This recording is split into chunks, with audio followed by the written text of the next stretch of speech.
Going live, still going live. Oh, there, you're live, it says. Hi, everybody. Hi, Dr. Stewart.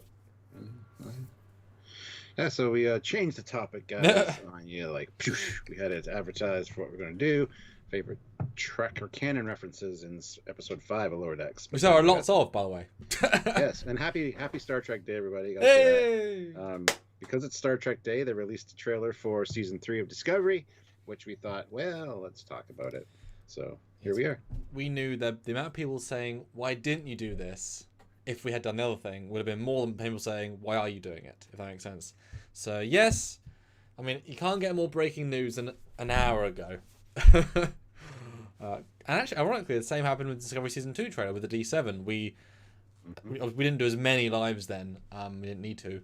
But I was like, Stuart! You're like, yes! Go live in an hour and a half. What? Yep. And we did, and it was one of the best ones he had ever done. And it was great. We got up to 630 people during that one, I think. Yeah. So it's up to you to beat that record today.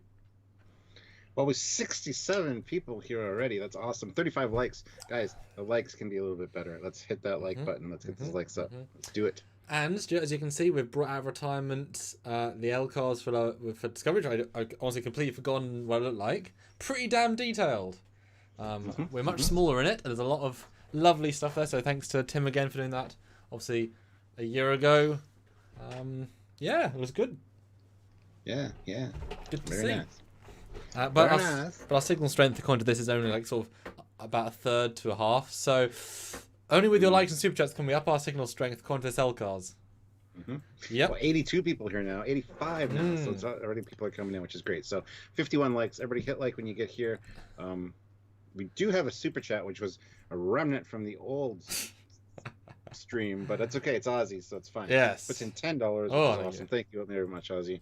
All hail the Superior Commander and Super Captain Foley. It must be Tuesday, just like the medical staff of Enterprise B. They arrived on Tuesday. Okie dokie. Skeleton hands. Good man. Yes. But let me get sharing. We are pretty happy to be able to be breaking news. Yeah, I mean, I'll just start sharing and you can talk to people. Yeah. Hopefully when I get back, I'll have 200 people watching. Let's see. See you in a minute. Do it. 95 people watching and 61 likes, guys. Make sure you hit that like button. That's really important. Also, super chats are a great way to support the channel and keep us bringing this content to you guys. It's all free for you to watch on YouTube, but if you really want us to continue doing things like this, and we really love doing it. So if you could help us out, please do by considering putting in a super chat to have your comment read, your question answered, your thought addressed. We will definitely do that. There's also PayPal. You can the PayPal information is in the description below. You can send us a PayPal. Just make sure you let us know that you sent us a PayPal so that we can read that on the air as well. And don't forget there are links down below to a lot of very cool stuff. The Teespring store with the Trekyards merchandise and other great ways for you guys to save some money on certain things and get some discounts. And so lots of great stuff in the description of every video. So check those out. 110 people now with only 65 likes. A lot of people have not accepted our like challenge, where we try to get to at least 100 likes for every video, and we're already 66 likes in with only a few minutes here, so that's awesome, guys. So if you can hit like, if you haven't already, please do. Remember the saying, if the thumb isn't blue, you did not do. So make sure you click the thumbs up to give us a like. We would appreciate it. What foolish worshiper of the burned downvoted this, says Reese. There's always some people that downvote stuff. They usually downvote a video because of the content of the video or the title. They don't like it's talking about something they don't like. So it doesn't matter how good or how amazing the video is, they'll downvote it anyway. It doesn't matter. Dislikes are an analytic for YouTube. They show interaction with the channel. They show that you guys care about what we're talking about and are going to take the time to click a button. Doesn't matter if it's like or dislike. It all helps us out. So don't worry about that. 130 people here now, 76 likes, which is great, guys. Hit that like button. And like I said, super chats are a great way to get your opinion out there right away. Breaking news, story-wise, as to what you think of the trailer. And obviously they are the most super way.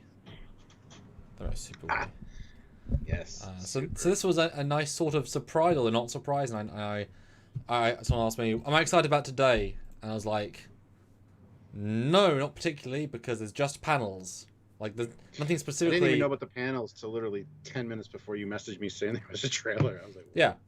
And obviously, we know Picard hasn't filmed, we know Brave New Worlds hasn't filmed, so... Strange New World. Strange New Worlds, yeah. So if there was a Picard teaser or Picard... like, if there was, like with the first season of Picard, very rough, no CGI or very limited CGI, if there was 3 trailers, 3 teasers, it'd be great, you know. If they'd said, new teaser for every show coming out, even Lower Decks, like Season 2, but going in, like, I mean, there's not going to be really much. The most they can do is Discovery trailer, and we did get that. We could have a Star Trek Prodigy trailer. It's animated, which means people can work from home in the animated format a lot easier. So I was kind of, now that you've said that, I kind of expect maybe something like that to drop, which would be neat. Well, I don't think we're going to get that this year, though. I think it's actually way earlier in production, because they even embarrassingly said when they announced their logo, they're like, "And we've now found a director for the show," and it's like, oh, so you weren't in production? Because normally you have a director after him, like before production, and they help guide it. So if you just found a director, then that means you're a very long way away. So I think that, again, just like with other shows, look, we want to do this sort of thing. But this was a trailer, and I did say to myself internally that, hey, if we get a trailer today, which we did, I don't want it to spoil anything, because we're right there. You know, I'm busy with Lower Decks. I don't want to see, oh, look, Kirk's back. Oh, look, this and this. You know, I just want it come out and be there we go. And I was happy to say this trailer told us basically nothing. I learned nothing about the show pretty much. In the grand scheme. Pretty much, it confirmed everything we've been speculating about the destruction of the Federation, and it confirmed a lot of those little things, which was fantastic. I mean, we knew the writing's on the wall with that. So, yes. But yeah, they got a few things out of it, though. I mean, but do you know what I mean? It wasn't. It was very hold it to the chest of, like, it didn't reveal things so much as, like, show us visuals that we're gonna obviously dissect. But it could have been, you know, like think about with the Picard trailer. There's Data. There's 7 of 9. There's this, and you know, a lot of stuff. So I'm kind of happy this round. Yeah, true enough. I've only had a chance to watch it like 3 times, and gotta say, I got my Tilly fix. She looks really good in this. Samuel was happy to hear that. He's like, good. I'm so glad. Yay. Oh, that's what I said. I was beyond thrilled. But yes. I'm not beyond thrilled about no super chat so far. Put your comments, questions, thoughts in about what you think of this trailer. 161 people watching. We want to hear your thoughts. It is important to us. But Stuart, then overall, what did you think about this trailer? Brand new trailer. I was pretty impressed, actually. I saw a lot of really interesting stuff that I want to get into talking about at some point. And like I said, it was good to kind of. I do look forward to a new episode of Discovery coming out each week. I really do. When it's on, I get excited. Usually after I watch it, I'm a little bit disappointed, but it's still Star Trek, and I still get excited for it. So I was excited to see this, and I kind of forgotten how long it's been since we talked about Discovery. You know. Yep. Because it's kind of just one of those things those family members you don't talk about. Yeah, you don't. And you see them and you're like, hey, great to see you. And then 3 minutes later you want them to leave. It's a show we don't rewatch and don't enjoy talking about per se. So it's not a fun, let's talk about it sort of show. Yeah. Especially after the season 2 ender. Yeah, 2 ender. Yeah. And I guess we get some answers in this trailer. We find out that Saru has captain's rank, which is fine. I mean, pretty obvious. I don't know why it was ever like, who's going to be captain? I'm like, who the hell cares? It's pretty much going to be Saru anyway. I kind of not surprised. We knew Burnham was going to be off doing her own thing, and then Saru is the next officer. There was never any question, and it doesn't matter. He really makes it doesn't matter. It's a non-thing. Dan 23 is freaking out. I thought Trekyards was doing a video on Canon connections in Lower Decks episode 5. There was breaking trailers, so we're talking about that instead. Strike while the anvil is hot, as they say. Well, as you can see, there's a new logo, a new logo, a new thumbnail, and a new title. So no, here it is. Gotcha. April Fool's Day. Never gonna let you down. Never gonna. Oh, wait, it's a real trailer. Yes. No one got Rickroll. There's a real trailer. Rickroll. That would have been great though. If it's like new season 3 trailer. They're just that again. Well, they did that for Mandalorian trailer again this year, which was on IGN, which is really bastards. Yep, and I fell for it too. Yeah. I'm like, Sylvia, you want to watch this with me? She's like, sure, let's put it on the TV. So I cast it. Max volume. And it's like, okay, Boba Fett. This looks familiar. This is like a fan film thing. Also, yeah. Anyway. Yeah. So you like the trailer basically? Yeah, I didn't mind it. Like I said, I've only seen it like 3 times, and the shuttle bay door's open. Would you agree it felt quite tonally different from the last trailer? I don't remember the last trailer, so. Okay.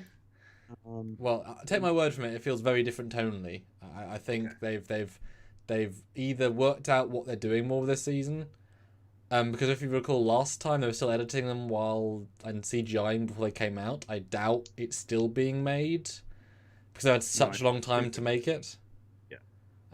Or like the very last episodes, which means that they've already. So it should be a much more polished season, and the trailer feels totally different vibe-wise.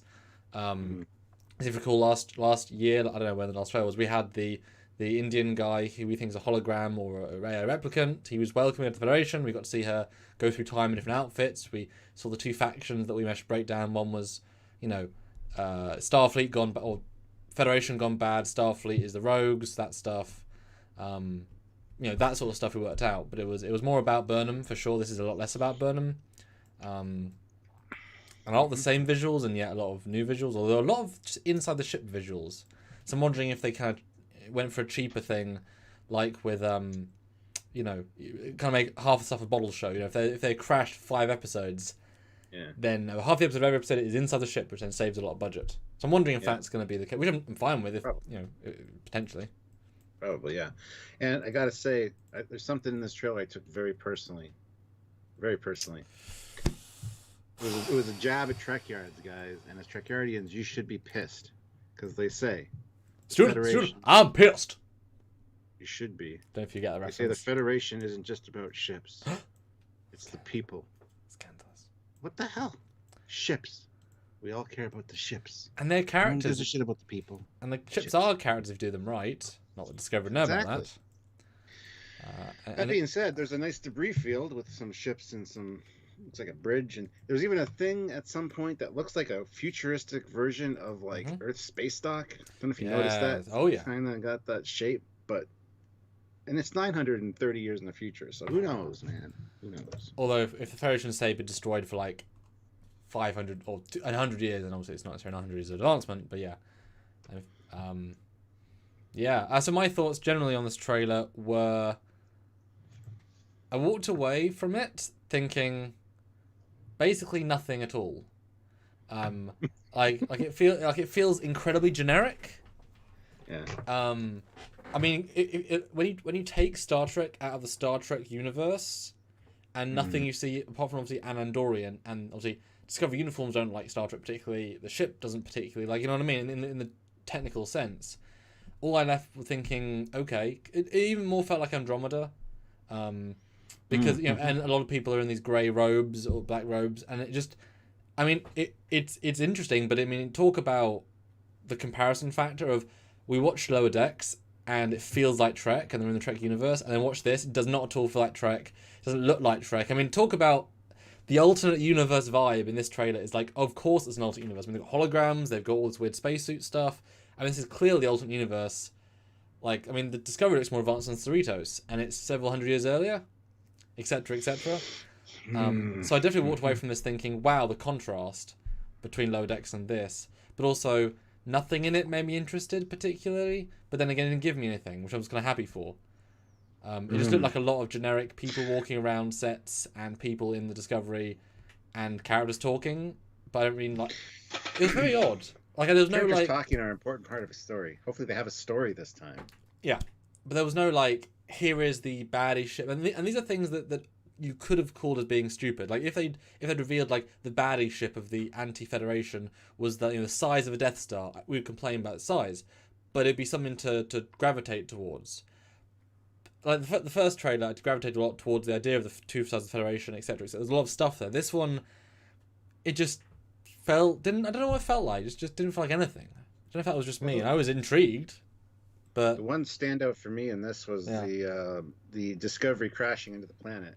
Gotta love to see, because it's Discovery, who gives a shit.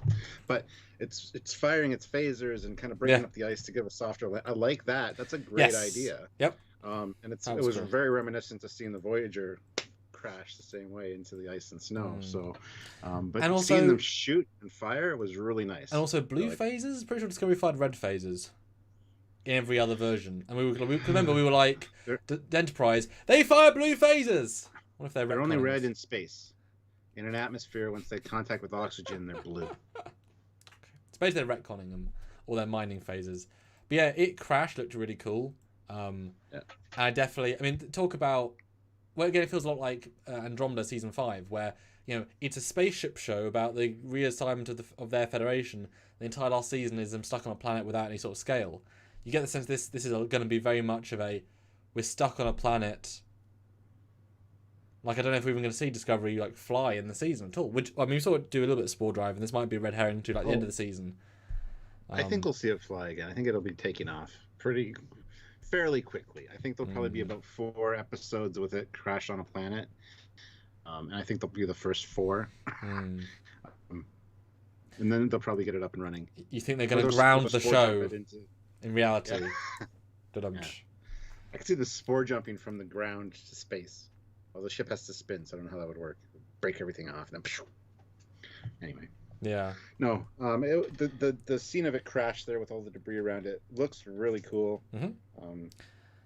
They're doing some nice integrating into reality stuff, which is always fun. And then the way the inner grills flicker on and off is quite fun. Yes. And I mean, you can see in the thumbnail there is a nice shot of the Discovery with a planet. And like I said, there was a space station and such. But like I said, it just didn't excite me as a trailer. It wasn't anything to grab up. There was a bit of everything in it, but My question to you is that shot of it above the planet. Do you think that's it coming in to crash? And the way they edited it, it seemed like that was later, like it was coming to a different planet or something. It feels like that might be a red herring, like it's all leading up to that one crash. It's going to be the first couple episodes. We're not going to see, and they probably didn't show much of later episodes. Same status quo for trailers. You show the first couple episodes and maybe a piece of the last few. Although normally it's because they haven't finished the rest, but if they've finished most of them, you've got a bit more flexibility, which I think is why this trailer also feels very all over the place, because they're showing. I mean, because the fact that Michael Burnham has a lot of different haircuts, and the haircuts tell you what part of time we're in. So I think we actually see a lot more of the season than we think.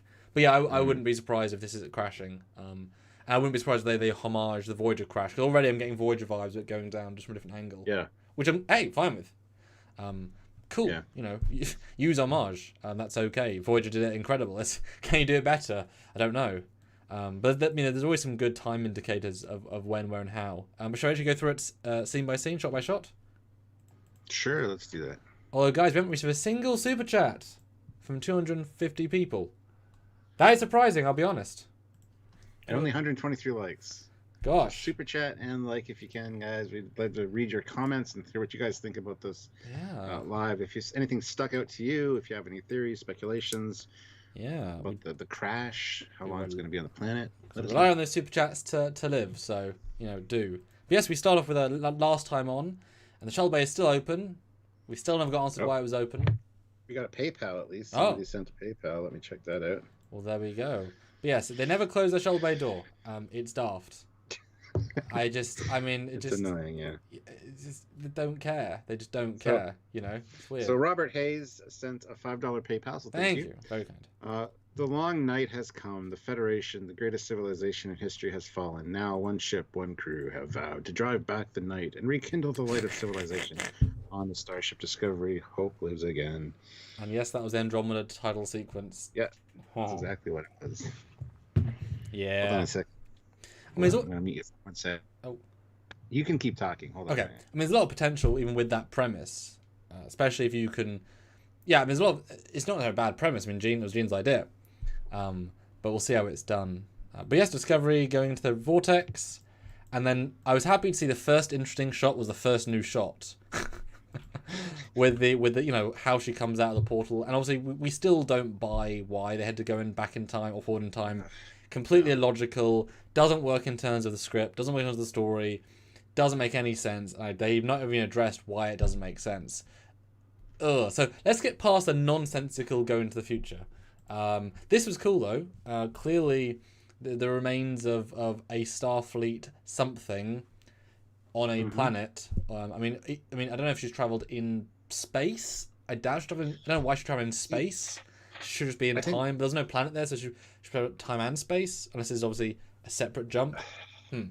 Probably. I think this is kind of a red herring. I think this is something we'll see a little bit later.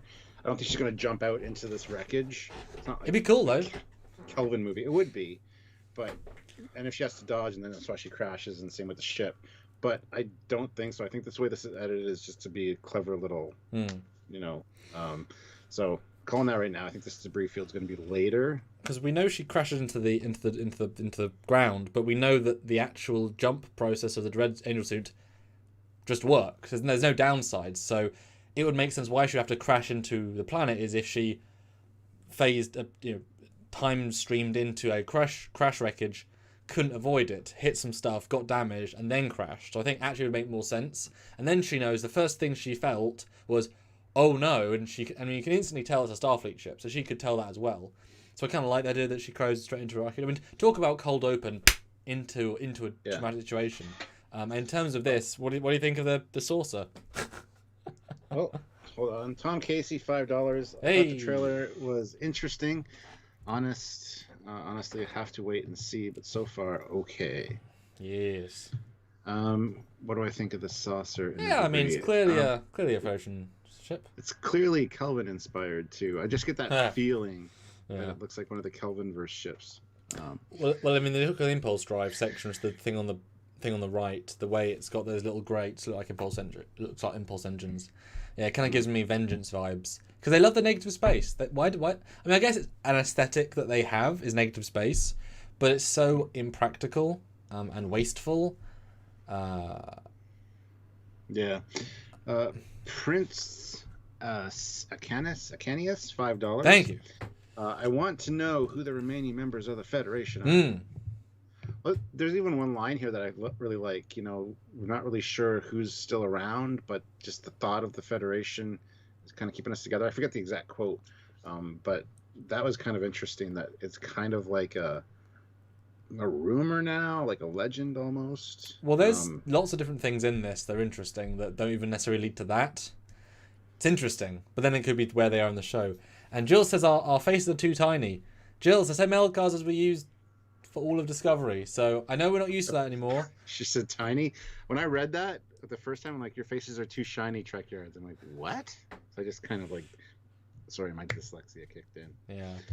A giant cat named Grudge puts in $1 with a love face, like eyes and a yelling face. That's Jill. Hi, Jill. It is Jill. Now, I'm guessing that, as with most of these shows, when they look at new Federation ship designs, they look at the current show they're based on. As in, when they made the Enterprise J, they were forced to look at the Enterprise and XO1 despite it not making sense. So I'm guessing whoever designed these future ships, I doubt it was John Eves at a certain point, he was busy with other stuff, whoever was in the production team would say, look, the Discovery's our hero ship, we have to make an obvious link between Discovery and future ships. And therefore, let's add these pylons in the saucer, which is obviously a problem because the Crossfield was designed massively flawed. So it's like these problems keep catalysting into other shows. But it would make sense if they want to show visually it's linking, obviously, whereas if you did like future Voyager ships, there'd be no visual connection between Discovery and future Voyager ships because there is no visual connection between future. You know what I mean? So I'm guessing that's probably a bit of a caveat as well. It's like, well, they look like future Discovery ships, which is a problem. Well, I mean, we've seen in even Picard, they just take like older designs almost and just kind of throw them on screen. So who knows? Who knows? Scott Purdy though puts in £5. Thank you. I wonder if they will bring back the idea that warp drive is damaging space from the TNG episode. Then spore drive used to rebuild the Federation. Well, maybe, yeah. There's nobody can go to warp anymore. That's interesting. I can't imagine And Lady Warrender says, remember, 25% different. But remember, we're now fully integrated licenses. There is no longer anything at all. It's all up to what they want to do rather than what they have to do. Yeah. So, no. But you always said if the 25% thing was a legal thing, it's like, okay, that makes kind of sense. But for it to be a creative decision is a problem, yeah. And we know it's creative, not legal. Actually so makes me lose respect for them more. Yes. So yeah. I cut out. I know I did, but I don't care. That's okay. Now we've got Discovery in a green warp. Now, do you think that's their warp, or is that them coming through the time vortex? Considering the time vortex should be red.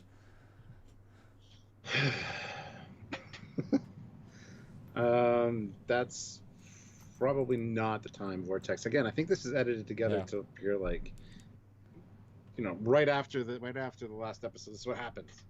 Mm-hmm. They do the warp. They come out. They avoid the debris. They crash, and then I think it's edited very cleverly. So I don't think that's the time warp at all. And Herbert says the 12% crap was garbage. Conspiracy theory garbage. Nope, we know it's true. Just they took it and ran with it in the wrong way. Herbert, we've talked to people inside the show several times. It's not. Please don't spout those garbage because it really isn't. It's just been used in the wrong way by people that want to destroy stuff. So no, it's just it's real, just not the way you think of it. Yes, exactly.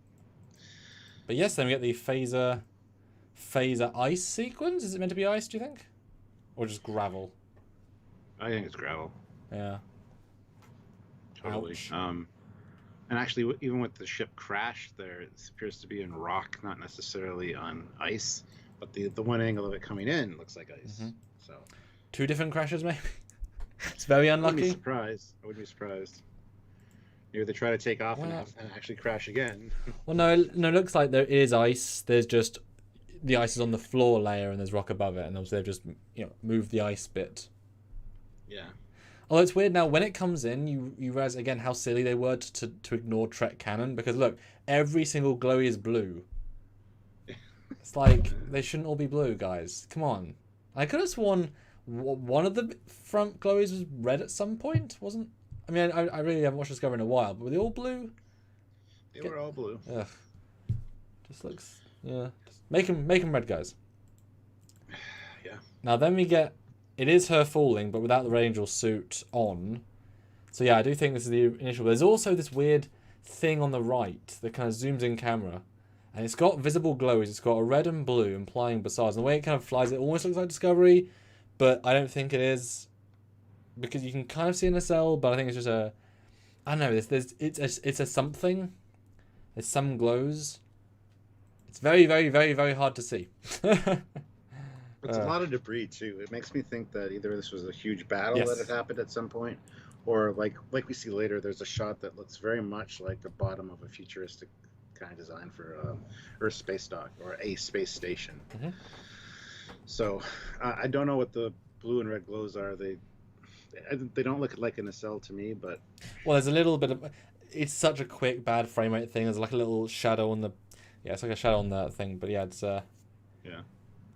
But yeah, she's definitely falling. Because I'm kind of hoping. I mean, if you're giving her a god suit, right? And at the end of the season, they said, "Oh, we can't find the power. Oh, won't we found the power?" So it wouldn't be at all hard for them to find the power again, especially since the mum found the power hundreds of times, thousands of times. So she's got an unlimited universe god suit, which we do know she goes back in time to talk to Prime guys. So it has to both be broken enough to not use, and then be fixable within the season to then go back and tell Spock they're fine, but then to come back and not save everyone. Unless they're just going to say, we won't address that, and at some point in the future, a future Burnham came back, we just will never see it. Well, what I think is going to happen is Giorgio is going to actually take the suit back, so she can still be part of Section 31 show, should that ever happen. Which I can totally see happening. That's true. And the rest either forced to stay in the future or choose to.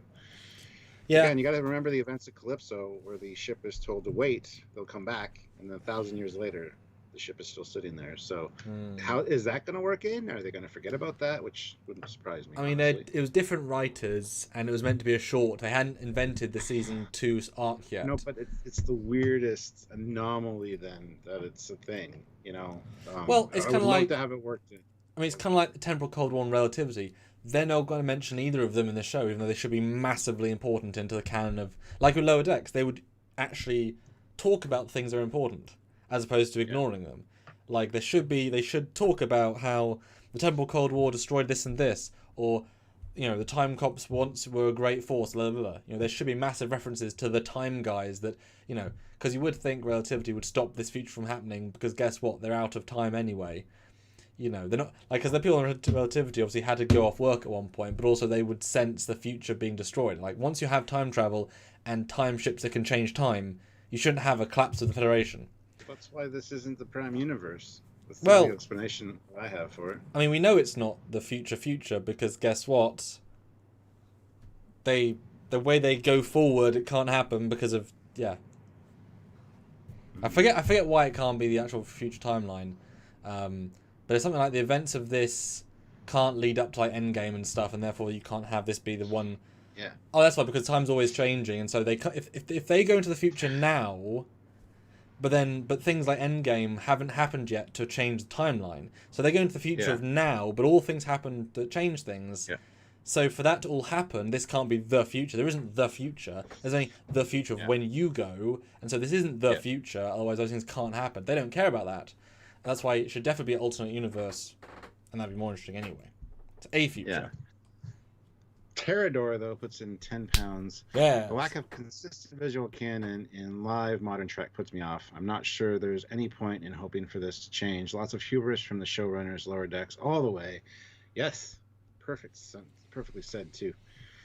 Now, people are talking about the burn that's referenced. That ended the Federation, which is interesting because it's like the telephone game. Do you think the burn is actually Burnham?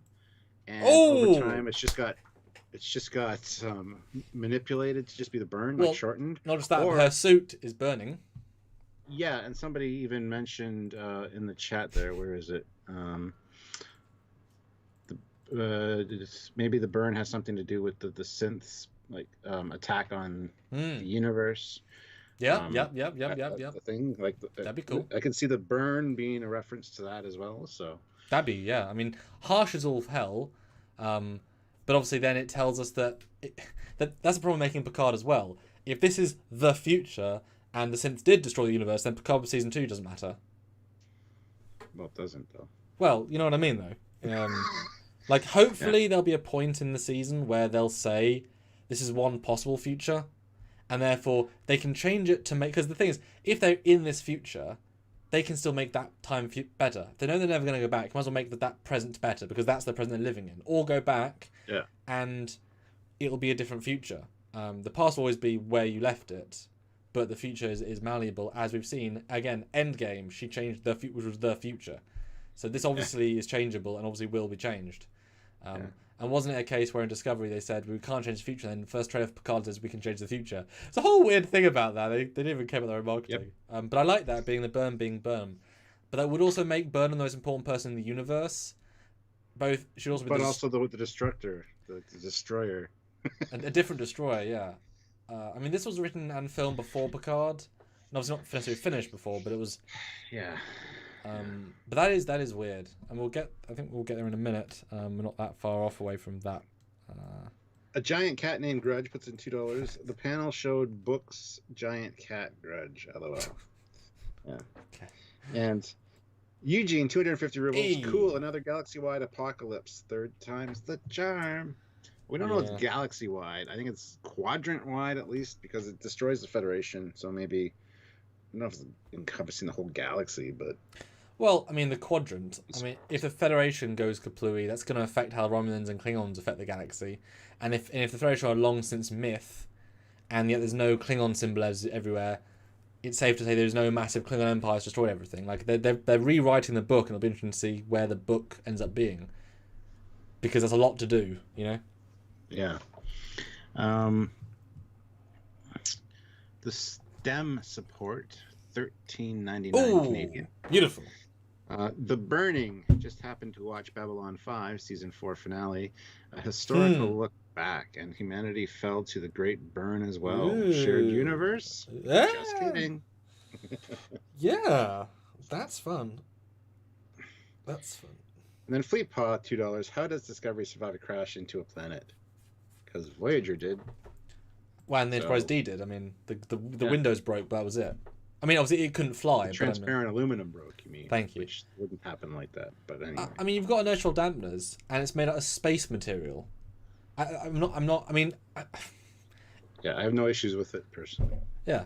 I mean, clearly it's got all its power on, so full inertial dampeners. You know, whatever. But it's still a great. Plus, as they were coming in, you saw the phasers. They're breaking up the ground to make it looser for them to hit, which would cause a lot less damage as well. So I actually really like that. Something Voyager didn't do, even though it hit snow and ice. It's a little bit different, but I like the idea. I like the idea. I think softer surface. I think their power was basically offline from the transwarp. Yeah, that's true. But yeah, then we see Burnham come back, and she's got a thing on her arm which confuses me. It's like looks like a gun. I don't remember seeing that in the suit in season 2. I mean, we didn't see it very much, obviously. I don't know if they're retconning it to have a weapon. We saw it pretty up close, but it's a god suit. Who cares? It can do anything at once. Do you know what I mean? Don't know where that would be. Flamethrower. No. Yeah, that's what it looks like. Scott Purdy puts in 2 pounds. Thank you. Season 3 will end with flying around fixing plot holes. Yeah, hopefully. Maybe erasing Discovery from ever having happened in the past.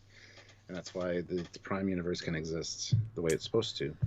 That'd be awesome. They're not going to do it, but it'd be awesome. I mean, there's so much they could do.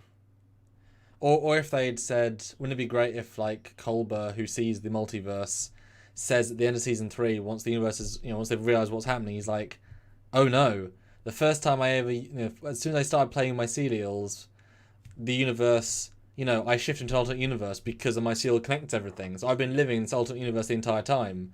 It's not prime, it's not real, it's a one-off prime, and everything that's happened is because I was connected to the spore drive. And so you say, okay, from a certain point, because I could buy that maybe even tested mycelial right at the start, and because theoretically, if he's connected to mycelial past and present, because he's now out of time, you could argue that his bio makeup was connected earlier than he was actually connected, if you know what I mean.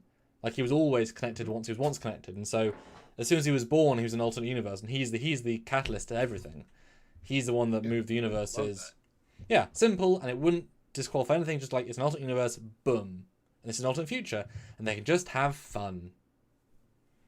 And then you could have fun with Giorgio actually a lot, because all you have to do to have a prime Section 31 show is for them to spore or time suit whatever her back into the actual prime universe, and then you can have a genuine Section 31 show reset with the original Giorgio character in not just a different universe once, a different universe twice. she's not from alternate mirror universe. She'll be from alternate mirror universe to alternate universe down to actual prime, and that would be interesting. And she can pick her timeline, so she could come into, like, imagine that she goes into the Lost Era prime timeline from alternate universe, mirror universe, pre-TOS. That I would watch. I'd be excited by that. Like, if she does all that effing around, because and you could argue that, like, they could say, wow, all your ships way less advanced than ours. What happened to your universe? You could retcon upon retcon, have her be this massively advanced, clever lady in the future because all their stuff's more advanced. You could really work that and work. What do you think? Mm-hmm. Hey, you say you'd watch that. I would too. But you have faith in the writing that it would be good? No, you don't. Well, no, it'd be better. I don't know if it'd be good. Anything we come up with is good, and we look forward to it, and we think, hey, that'd be great. But then they always curveball us. So. Which is funny, because Lower Decks, they do stuff we didn't even think of, and they do stuff to be great. It's like, oh, I didn't even think of that. It's the opposite. Yeah. That's what it should be. That's how we should be being surprised, not disappointed. Well... I love how the suit scans and says there are multiple life forms nearby. So, yay! Although I got the impression that she crashed somewhere separately than Discovery, at least for the first trailer. This trailer makes it seem like they're on the same planet, which would make a lot more sense because it's following her through. Well, but if it doesn't come out at the same time, it could be either in a different location or a different time. So maybe they've crashed there like 10 years earlier. Well, they say. They say that all explicitly it's like 6 to 8 months different. Mm-hmm. She comes through first. There'll be a journey. It'll be a differently watched time. That's why her hair changes. They've already said that. I don't know if that's literally just going to mean the first 2 episodes are just going to be Burnham's journey, and then we'll see the rest of the crew. Oh, good God! I'm okay with that though, because it basically means you've got a pilot movie, hyper focused, a lot of it outdoors, so you lot the distinct budget. You didn't need to pay the rest of the cast for the rest of the episode, which means you have condensed budget, and then you jump right into the present day, or you do 2 concurrent, and then they match up, which kind of with Witcher, which I'm also okay with. It'd be confusing though. Prefer. Yeah. But that's why you're going to have people, when the Discovery comes in, there's going to be like stories of this Burnham character who's walked around. They'll be like, how do you find Burnham? Burnham? The Destroyer? Yeah. But I kind of like her acting in this scene when she comes in and she sees the suit. She comes out of the suit and she's talking to it. Although, again, it feels totally functional for having crashed. I know it probably can't time jump, except we know it can later. But like, it looks fine because everything's working. And it's like, yay, I'm not alone in the universe. Sean Wright, calling it now. Spock's going to appear in the future in the final episode with his own suit. I mean, they can build them in a couple of hours. With everything they have on hand. And they know exactly where to find time crystals. And Pike can just pick another one because he already knows his death. So, I mean, there's no... with a bouquet of them. Got a bunch of time crystals. Anybody want some? Because that's how easy it was, guys. Built in an afternoon with existing tech. All the information you have was in the database, or they would have given it. Wasn't hard. Was not hard. And then we have this shot of the campsite, which I quite like. And then, Saru and Hilly doing an excursion, which we see as multiple trailers. And Dave Stelzer, $2. Hey, and then the TARDIS shows up. I mean, that would be good. I mean, TARDIS hasn't made an appearance in a Star Trek novel. Just for a second, it like comes in, the guy opens the door, asks where he is, and then leaves. I forget which novel it was, but yeah. Well, there's also a crossover with TOS and Cybermen. Well, yeah, the comic. Now, I'm wondering if this is literal when we see them open a door and you see the landscape. Well, that's a clever green screen. It looks pretty good. So I'm guessing they like, right, we have to go explore this planet. Let's not be in uniform because that's not safe. I don't know. Or if it's like a later transition. Because I kind of like the idea of them being lost, like stuck on a planet for 4 episodes. Very personal. Because it really shouldn't be about anything huge. It should be about the crew. The crew's been really fucked and screwed over for the last 2 years. So let's give them time. We've met over half the actors. They're great. All of them. All lovely people, Give them time. 338 people watching, which is great. 181 likes, which is also great. Can we hit 200 likes, though? Let's get another 18 likes now to get up to 200. That'd be awesome. If you haven't hit like yet, consider it. Also, if you have any theories, thoughts, comments, you want to super chat and have us read out and discuss, by all means, feel free to send a super chat as well. We would really appreciate that. Yes. Caboodle Fish puts in £2. Yes. Saloon Doors, a hallmark for every Great Trek episode. Hey, if it's done right, yeah. If things are done right. And then we get Saru's speech about how we may be alone, but we're alone together. Yep, you do. Then we get. Thanks, Stuart. I don't know what to say about that. It's like the whole old saying, no matter where you go, that's where you are. Like, obviously. Thank you. Scott Purdy, though, £2 again. Odds that Burnham as future guy from Enterprise. Odds that Burnham as future guy from Enterprise. Oh, that she's future guy. No, the odds are very slim for that. I would be fine with her to meet future guy. As in, we get some Temporal Cold War stuff. Because that should be bloody mentioned in this. Are you kidding? That was the biggest war of all time. It should be mentioned. I mean, this show is afraid to talk about canon. Like real canon. No, it's the opposite. So this would be a perfect opportunity to bring that all together. But I'm just thinking. I'm just trying to hopefully craft and book are at least related to each other or know each other, because I'd love Calypso to tie into this at some point. Hmm? Just trying to figure out a way that the Discovery crashes is basically useless, but they still need the ship. So they find a way to go back in time, get everybody off the ship, leave the ship in a certain spot for 1,000 years, so that they can use it to get off the planet. Is there a way that could be accomplished? Or maybe it's very literal. They need the ship's AI, the ship's computer, to become an AI, so that oh god, AIs though. AIs are problematic, Stuart. We've seen it in season 2. They can't do that. AIs are bad, Stuart. That's the entire season plot. But ignoring Discovery for a second, let's talk about Discovery. Best thing to do. No, if they need an AI, a good AI, to help rebuild the Federation, then leaving the ship for 1,000 years to let it evolve and then pick it up would make sense. And then, kind of like Bill and Ted, Burnham's like, hey, Saru, yes, let's if we leave the ship in the future, in the past, then we can pick it up as Nebula. Yeah, man. Hey, excellent. And it's right there. Yeah. And it doesn't matter. Don't need to show it. Just they did it. Yeah, it's fine. We need a ship now, but yeah, we'll go back and we'll make sure it's there. Let's just warp there now because it'll be there. Because we'll go back later and tell ourselves to. I've got a time suit. A time suit that works, Stuart. Why would we do that? I could see that happening actually. The Trembler, $2. At least the Federation isn't completely fallen. Yes. Well, it never would be. It's a great principle. It's like the Commonwealth or whatever. Yeah. In the So I was super happy with this vibe in this trailer. There's actually a there is like to literally kill the Federation would be them spitting on Star Trek. If there's a great reason, okay, fine, but they don't have very great reasons normally. But I like the vibe here is that there's still remnants. There's still planets that believe in it. Yeah. The central hub might be gone, but there's still a belief in it. That was really good to see. I'll be honest, that was great, and I'm hoping that they learn from the reception of season 1-2. Optimism is key. And let's move to that by the end of the season. Even if at the end of the season there's no more Discovery, which is fine, and we get a sense these guys are just going to live with the new Federation.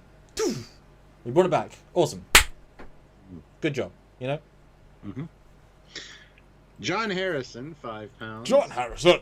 So you're telling me this is beyond Enterprise J era? You can fight off with that BS. It's well beyond that. Yeah. The J's like 2600s. It's like 500 years post the J. Yeah. We're Enterprise Z by now. And Shane Ackley, $5. I'm really tired of destruction of the Federation stories. After Lower Decks, it leaves a bad impression. Wow. They're basically doing. They're literally doing Andromeda, just in the Star Trek universe. So.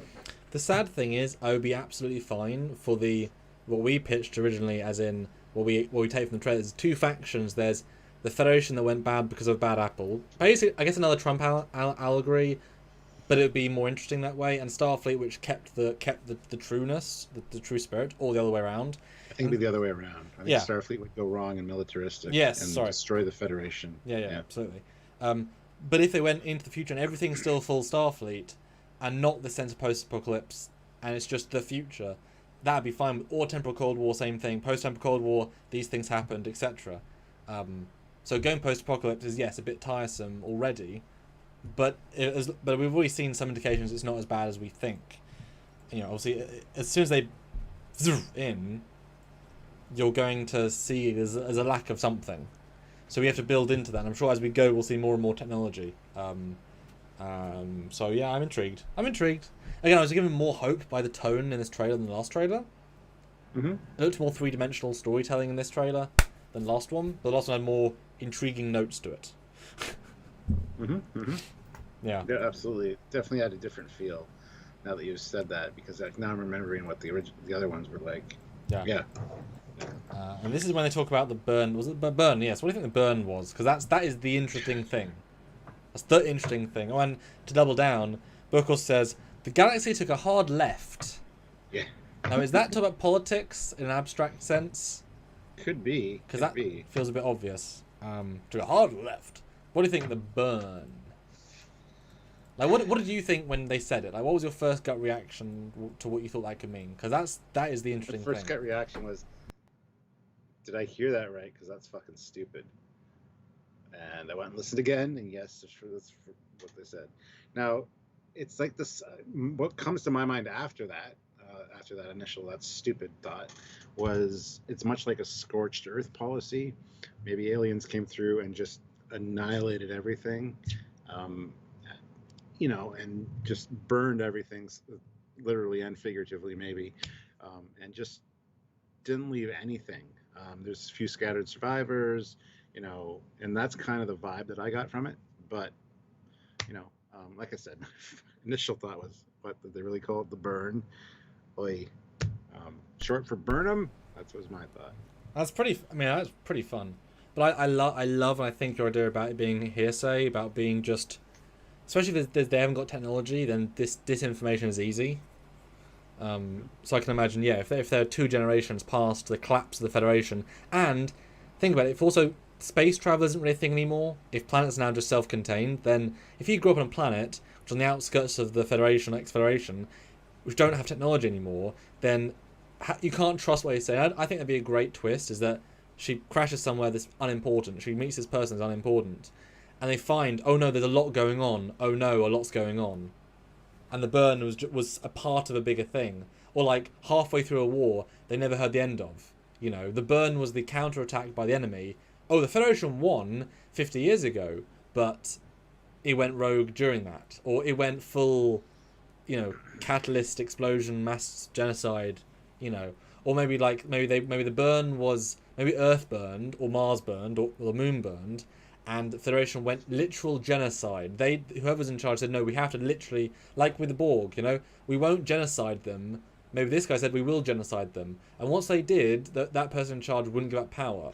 Because they saved the Federation, and therefore they became the big force, like the savior, and everyone followed them. It became a purely tyrannical regime, and then add 50 years. And that became the standard. It worked the one time, got us to where we are. Yeah. So now anybody that opposes us, the same thing's going to happen to them. Yeah. And it just becomes this evil power. Yeah. Yeah. I mean, it's certainly interesting, and it would, it's kind of like a soft mirror universe in a sense, Yeah. And like I said, an allegory to Trump, and they are literally did. Why not do it again? So have this one, because it only takes one guy to change the balance of power, in the right position. Yeah. The Trembler, though, $5. Yeah. If there is a rump federation, do you think there will be a new Enterprise that we see? Absolutely not. You will not see an Enterprise. I mean, the Enterprise symbolizes hope and strength. Yeah. I think we'll see basically no ships. Because also that takes away their need to show future canon ships, which is also a win. I don't know. Yeah. I don't want to see Enterprise, because like Doug said, you can't really show the future, because I don't want to see some bullshit organic weird shape. I just want to see the same, I want to see an evolution of the tech. But if you go that far ahead, that said though, relativity, gorgeous. Show me relativity. Yeah. If that's the last Enterprise was a relativity class or whatever it was called, fine. But that's not what it's going to be. Yeah. ENG09 puts in $5.49 Canadian. Thank you very much. A few core worlds still exist, I would say. I would agree.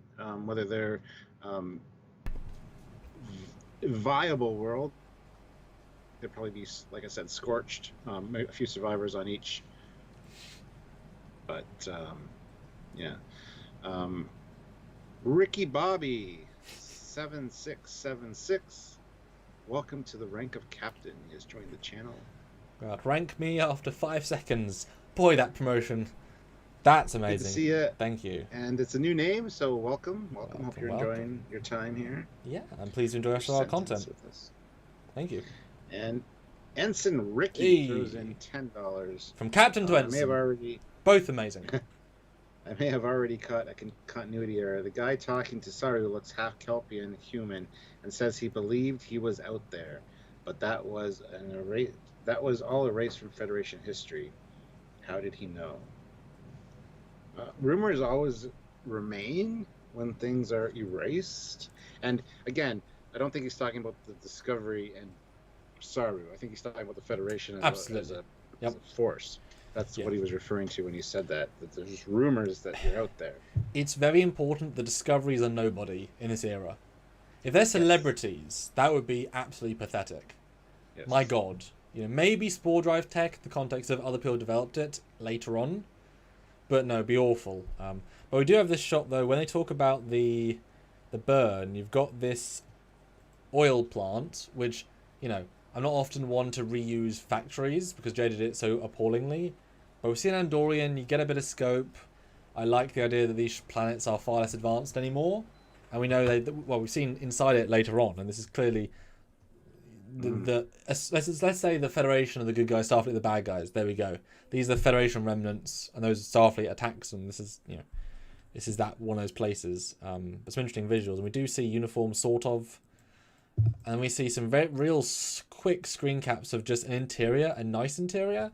And the first screen cap is the most telling. There's some instruments in little alcoves, so it's a future nice gentle place. Well, you got to think too. A lot of this could be flashbacks because he's telling this story to Burnham as to what happened. So these could be flashbacks to like even a couple hundred years ago to the initial demise of the Federation. So it's really hard to call that as to what. But yeah, there's definitely some musical instruments there and a violin flying through the air. So I had to consider that. It's definitely likely, but I think we're going to see a disparity because, like as I've said many times, contrast is important. So we're going to see somebody left. We know with Burnham, she walks into this great Federation clean room. We're going to see a few clean structures with whoever's left. And I think this is like them. Maybe at the end of the season they're being bombed, or middle part of the season. But it's interesting to see like such destroyed elements and then this nice clean bit. And then, you can't be at the end of your rope and have a nice little loot in alcove, So it's interesting. I want to screen cap this, just trying to find those little bits of nuggets. It's a very abstract little bit. Again, credit to them. Tells me very little, this trailer. That's a good thing. I liked that. Yeah. It is, easy to reveal stuff if they didn't. Yeah. Ian Smith, $5. Thank you. I feel about this the way I feel about All Trek, not Lower Decks right now.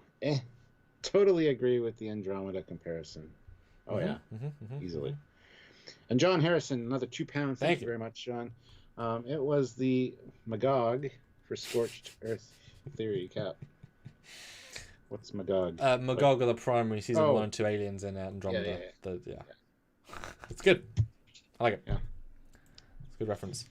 Now then we get the Starbase and also other stuff. And this is when they're still talking about the purge, the destruction, whatever it's called. So the implications is part of that. What do you think? Well, as I said, I mean, to me, it looks like a futuristic version of something like the Starbase or the Space Dock. That being said, it also looks like the triangular thing looks like the top pod of an advanced Nebula class. I mean, it could be a lot of different things. Probably just a ship. As part of that other wreckage scene we saw earlier. I think the color palette is different. That was a blue planet. This is a red sun. So I would absolutely say it's a different space system.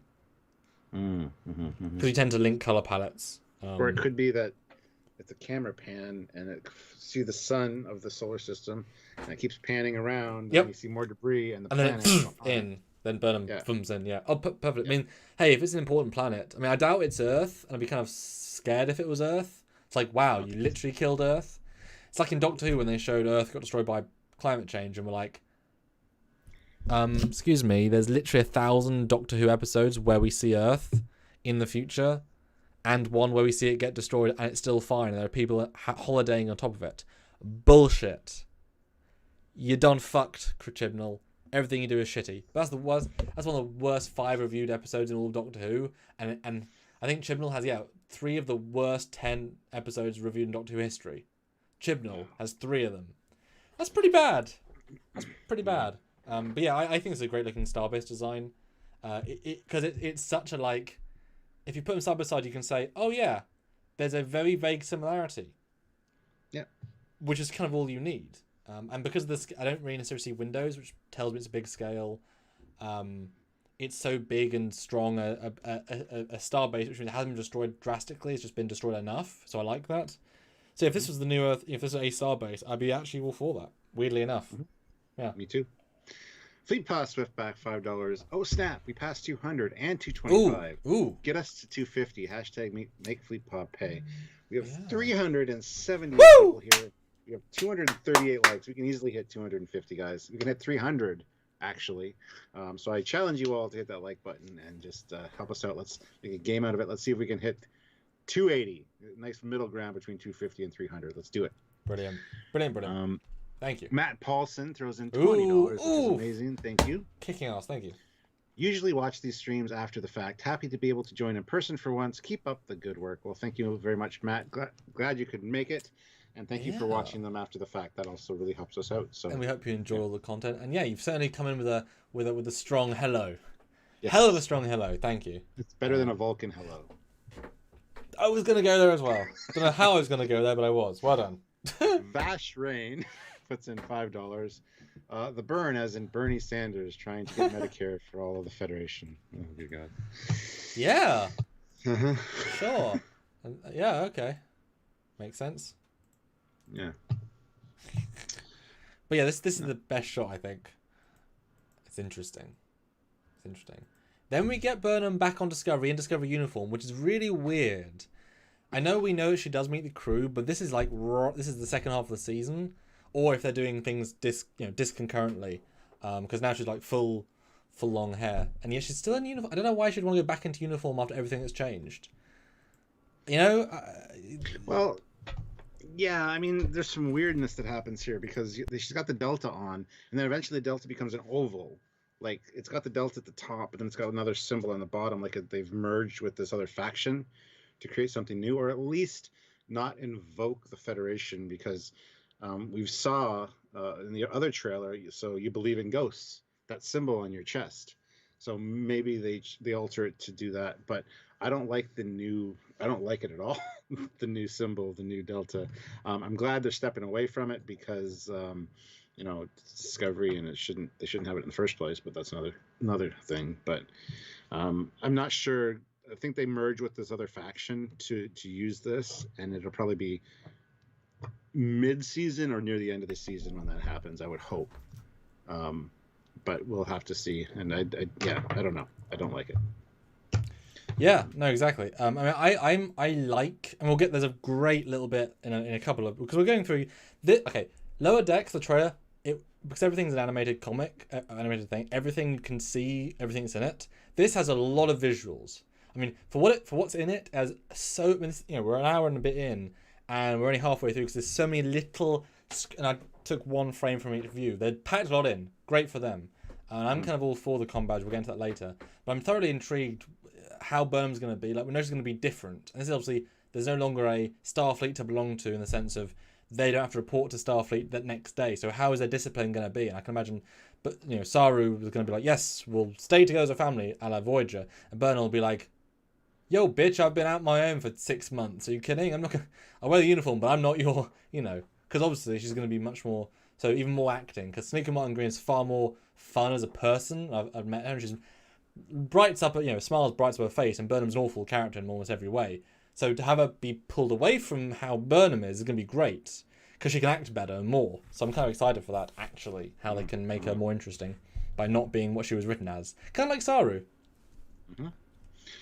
And 270 likes, guys. Let's get 30 more. Let's get to 300. We would really love that. With 365 a year, that should be no problem. So if you can hit like, if you haven't already, please do. Sam U. Ray puts in $2. Support the channel, not anything Kurtzman. Hey, I'm down with that. And PM puts in $2. What if the burn is a Omega mole detonation? Molecule from Voyager. Totally for that. It's really interesting. Bit of a leap, but a good leap. I mean, so is their leap, to be fair. So, yeah. And David Bessig, $5. Thank you, David. Thank you. Yes, now she always has dark makeup around her eyes. It's life or death survival, but at least she brought her edgy makeup kit. Good trailer. God. Yeah. Trailer was awful. I was going to say, good trailer was awful. What? Yeah, God, trailer was awful. Even I gotta say, Tilly's got the makeup on point. Just saying. I mean, to be fair, right? As we know in Lower Decks, fix a broken arm. So I'm sure there's like a little pen makeup. I mean, it could be literally as easy because it's just skin pigmentation. So all you have is dermal regenerator, and she has a med kit. She can, you know, if you can phaser rocks for heat, you can turn a medical thingy into an eye makeup. I mean, whatever. What show was it where there was a thing and they put it on their face and applied their makeup, and that was it? Well, like Back to the Future. I think that's one thing. And Probably. where's the comment now? Wow, that went by quick. It always does. That's why the main chat's hard to follow. Yeah. Oh yeah. Keldum says so much hate for Burnham. I like the character, and then shrugs. I mean, it's just it. I can understand why, but we've got to be balanced, got to be fair, and we're only to what we've been presented. She's a, you know, she might be fun to watch, but arguably a terrible character. You know, and there's, you know, there's better. I mean, unlike Janeway, where, you know, at the time it was her voice and maybe she's a woman to some people, but mostly her voice. That's it. You couldn't complain anything else about her character. You know what I mean? Whereas Burnham has a munchkin. Yeah. But that's like superficial. Whereas Burnham, it's like there's a list of real character traits that are a problem, not subjective. Yeah. It's her voice. You know, so it's you know, yeah. Fleet Paw Swiftback $5. Damn, we're moving up faster than I can keep track. Yeah. Again at 300. Hashtag make Fleet Paw pay. I actually didn't know this thing dropped today. LOL. Well, it dropped just before our little an hour and a half, yeah. Moderator chat that we had after Samuel let me know about this. So yeah. Oh, we jumped around this. I mean, we might be the first ones going live about this in the world, which is okay with me. Hopefully. Yeah. The Trembler, $5. Thank you. No longer a Starfleet beyond the ship. No longer a Starfleet beyond the ship. Mariner would be so jealous. She might want a show transfer. I don't think she hates Starfleet. She just doesn't. Who, sorry? Mariner? Mariner. No, she likes the idea of Starfleet, just not a lot of the stuff in Starfleet. Yeah, no, it's fine. And Samu Ray, $2. Star Trek's a platform not to promote Star Trek, but our ideals. Oh, that's a problem. And Keldar says Burnham is better than Janeway and were to die on this hill. Well, hey, fair enough. I mean, not going to fight you over it. You know, we're all better. It's greater than. Oh yeah, we're all friends here. I mean, yeah. Hey, you might think she's unbelievably attractive, and that can skew your opinion heavily, like some people.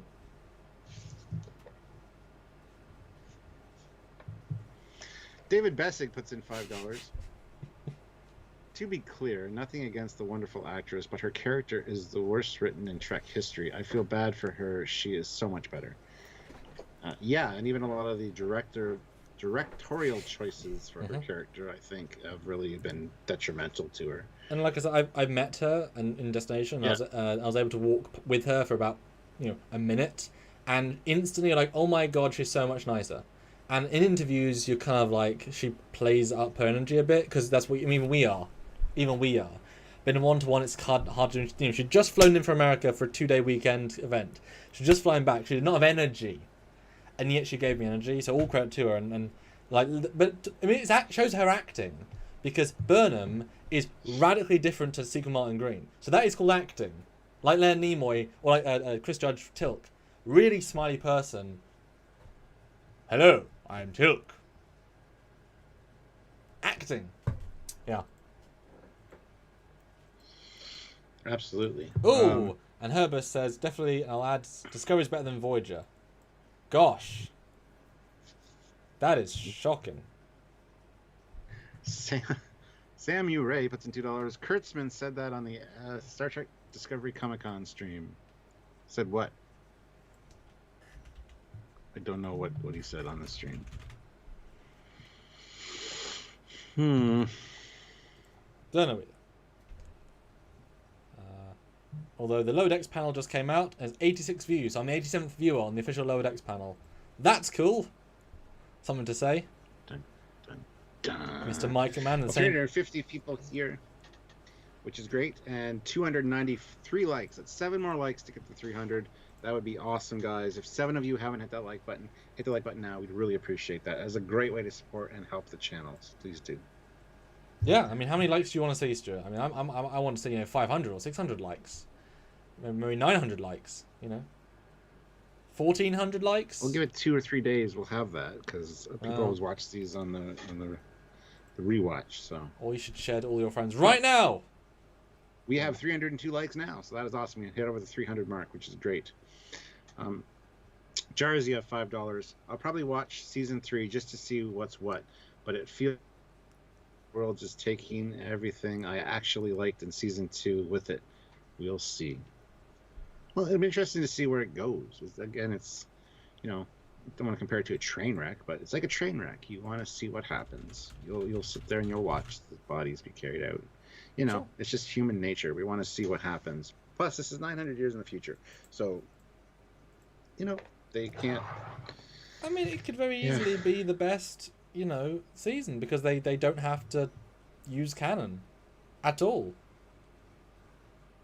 That's good. You know, they've done it so poorly, so it allows them to do cool things. That's okay, you know. And the best news that came out of today, frack off Felbergarb. Rejoice, it's been announced Keeping Up with the Kardashians is over. Oh, sweet. Wow. Well, that's a legacy. 15 years. David.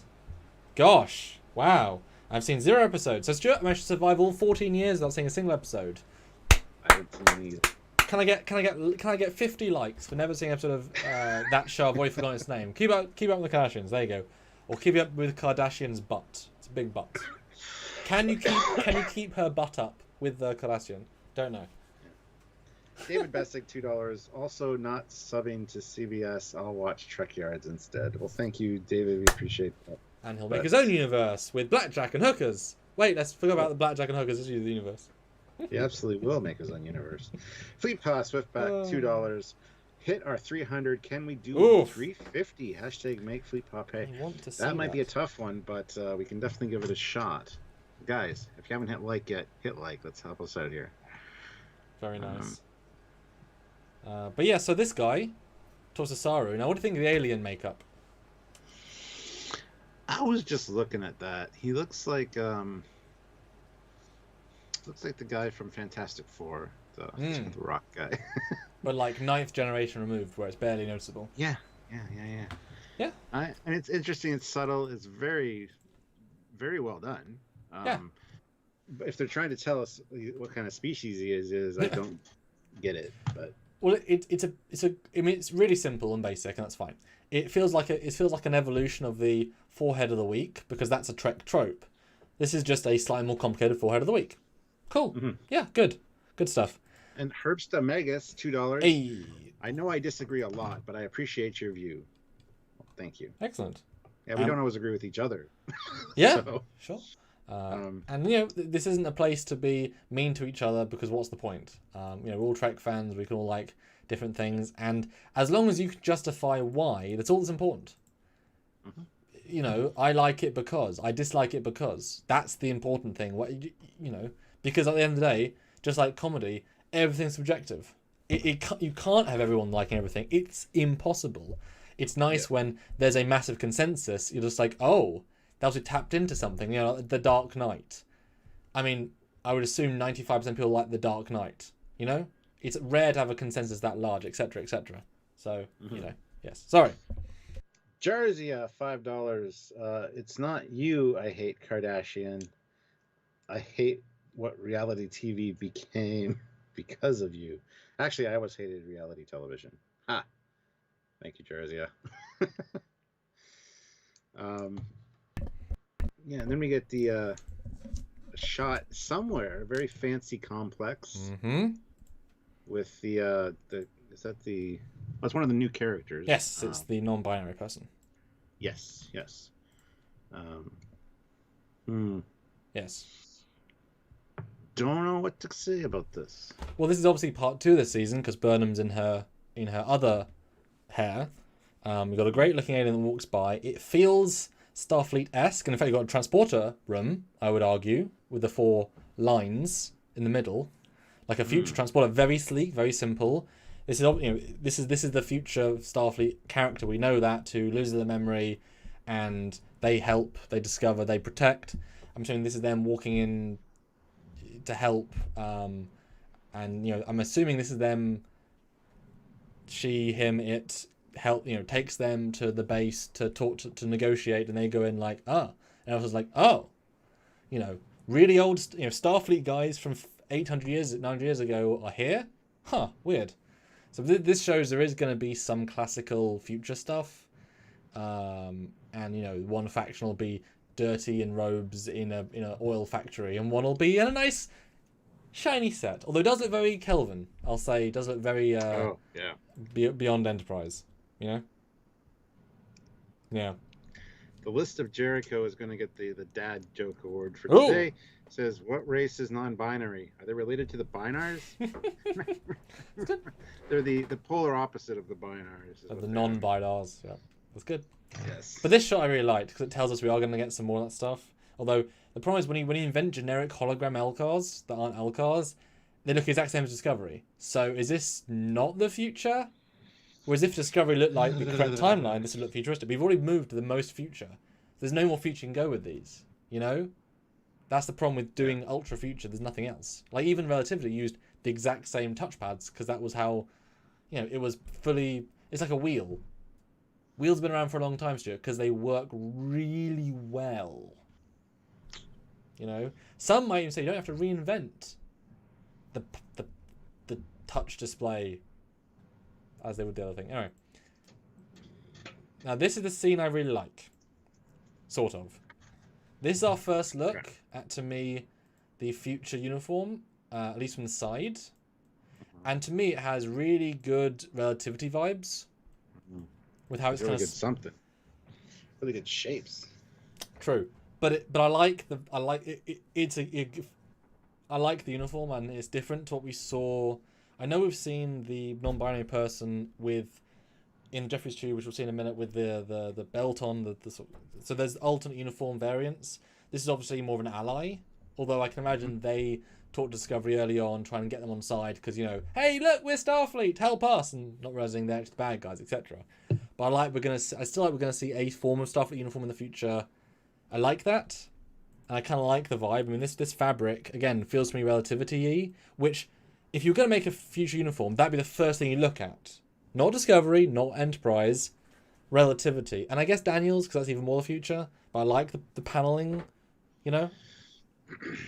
Mm-hmm. I know, I like it. What do you think? I like it as well. It does feel like something that could be related to Daniels. I do like that thought.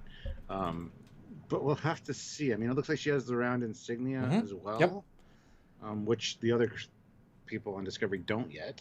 Yes. They have Delta clearly, so... Yeah. I'm assuming this is early in the meeting. I'm intrigued to see Jet Reno reappear, because she kind of was ignored the entire season. She showed up and then disappeared, and then was there and then disappeared. It's like, what? Yeah, but I mean, she's actually an engineer. Stamets isn't. So if she takes over as actual engineer role, all for that. She'll be fun. You know, I mean, I don't know the actress at all for her comedy, but she was good in Discovery, just underused. Kind of like they forgot she existed, or different writers. And we have this whole thing about, you know, you guys are good in your own plucky way, and they're like, well, it's what we do. And she's like, no, you're just weird. Yeah. Although, what does her screen say? Let me do a flip. I don't know. I was just looking at that. CME detected a coronal mass ejection. Ooh, time travel. They're trying to work out how to go back in time. Oh. As for Stargate. Or the sun is going to kill everyone? No, I think they're going to use it for time travel. Or attempt to get back to their time. That would be the good. Yeah. Because it makes, like, why would they just accept being stuck in the past? Can they have they would think at least. So maybe they use the slingshot effect to do the time travel, but they need the spore drive as well to be activated. So they need the mass ejection, not just the slingshot. They need to have like a combination of both. That might be something. I don't know. I'm just trying. A spore slingshot jump. There's also things in orbit of the sun that it's pointing to. It says 81. I can imagine they're just the coronal points, but yeah. But they're off the sun though. Well, they are, but they might be where it will go to, because the coronal mass ejection fires things out. So I can imagine they're just like, because if you have to go you know. Although And look at Tilly, red hair. My only weird thing about this scene is that Stamets looks absolutely green screened in.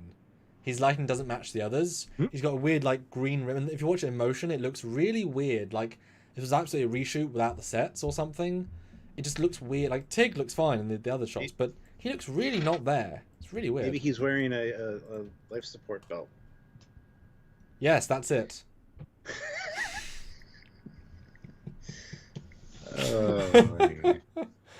Oh, yeah, but yeah, okay. We found new things, Stuart. I gotta say, love the new titles, like the new logo, very arty and movie-esque, very Undiscovery. Yeah, it's the future. Then we get Top Plus Man. Mm-hmm. And we know from the end of the trailer they do go romantic subplot with it. What do you think about that, Stuart? You know, I know you love the romance stuff, and I'm sure romance with Burnham, you're gonna love that even more. Maybe Kraft is their kid. Whose kid? From Calypso. Brooks and Burnham's. Oh, right. Sorry, I was wrong. Yeah, okay. Don't hurt yourself thinking about it. Yeah, I was, yeah. Could be. Who knows? Like I said, I hope there's some connection to at least Calypso, because that was what the best short track. So, anyway. Then we get Giorgio, who's told she doesn't belong here. And then this guy that says that with the long hair and the mustache, he is from Hell on Wheels, which Anson Mount was also in. So he worked with Pike in Hell on Wheels. Anyway, I wanted to point that out. But then you see Giorgio kicking some serious ass. And yeah, we all know she's kind of a douche anyway, because she's actually the Emperor.